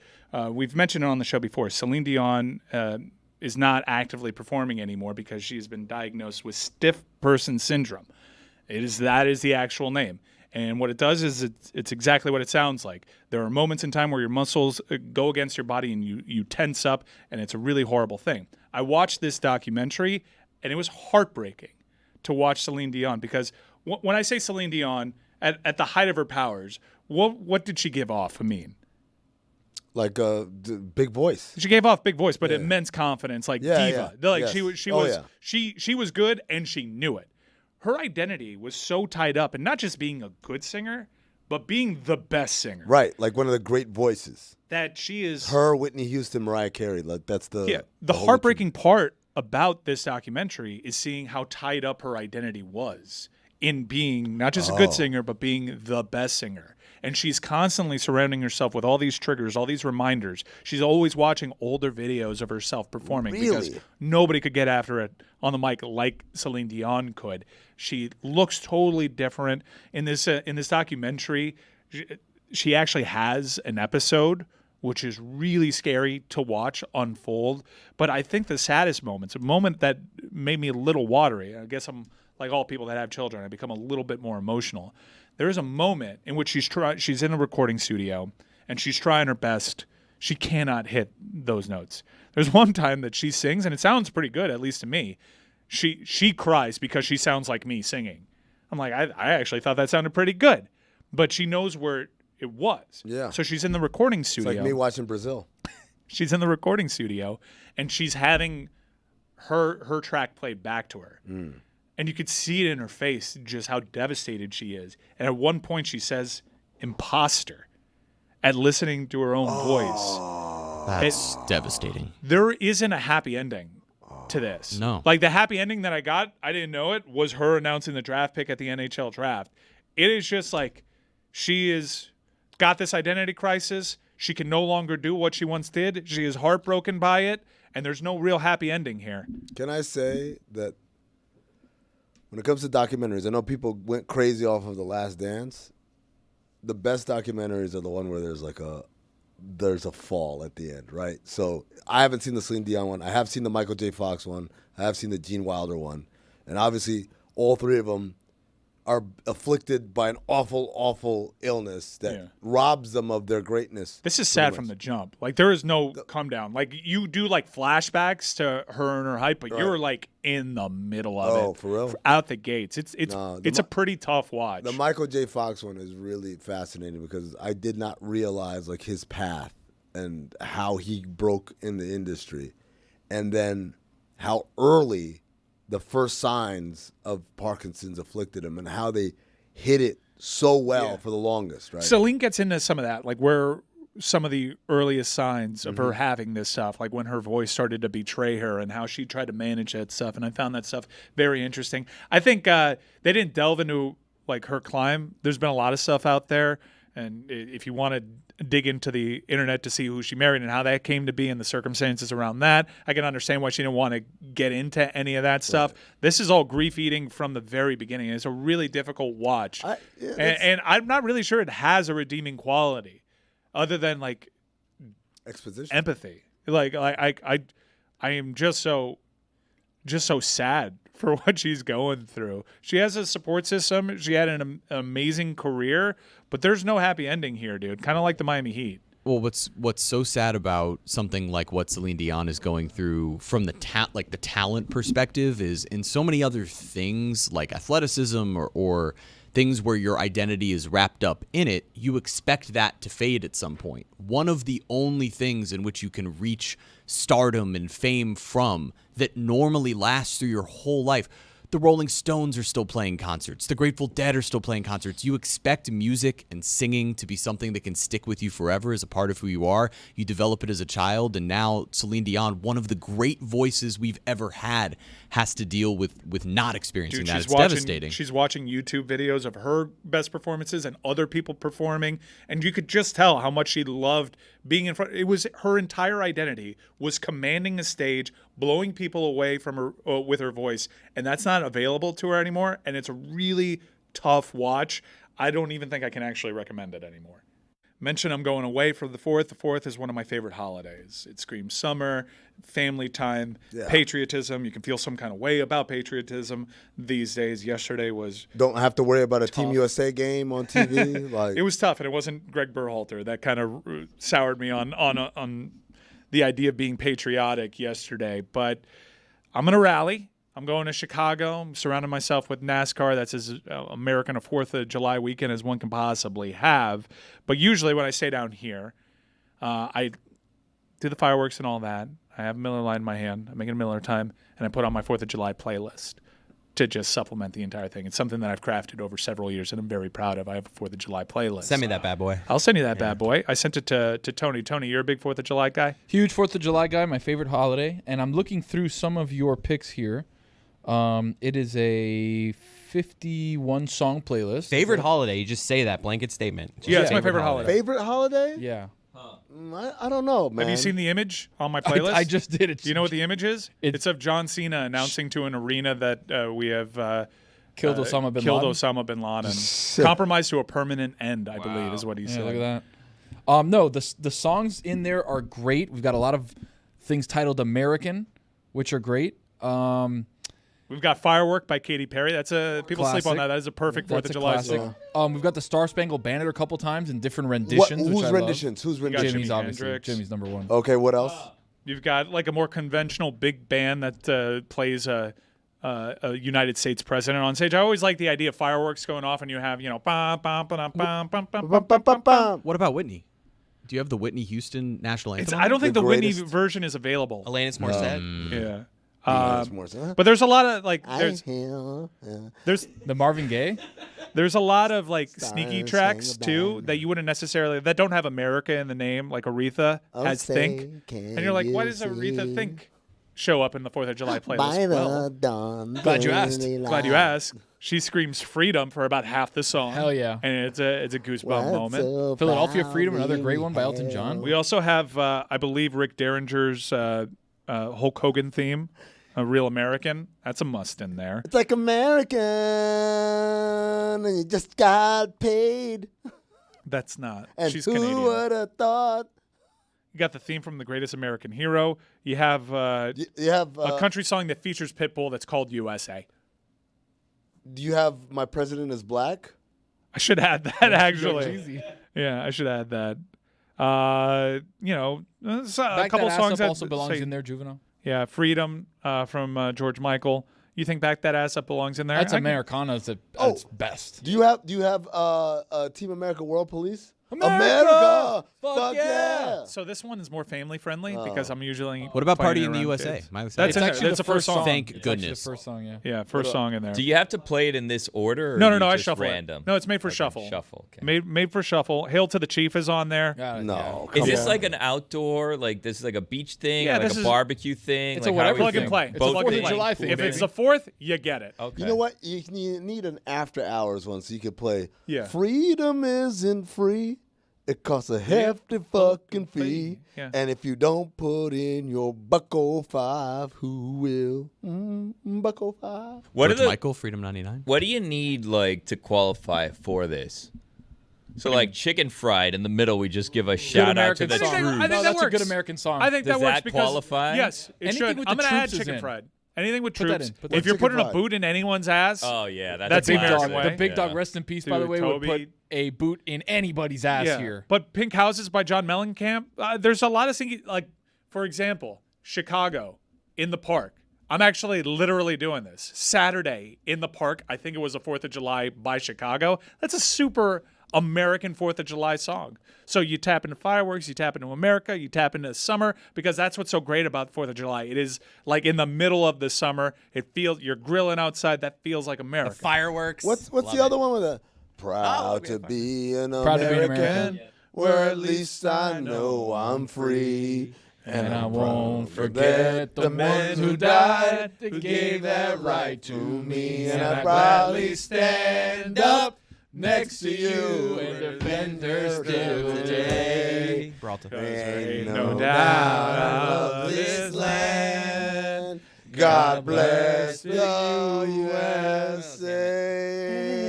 USA. And essentially make the president a king with impunity, and he can do anything he wants now, basically. And maybe Joe Biden won't take advantage of it, but the other guy certainly will.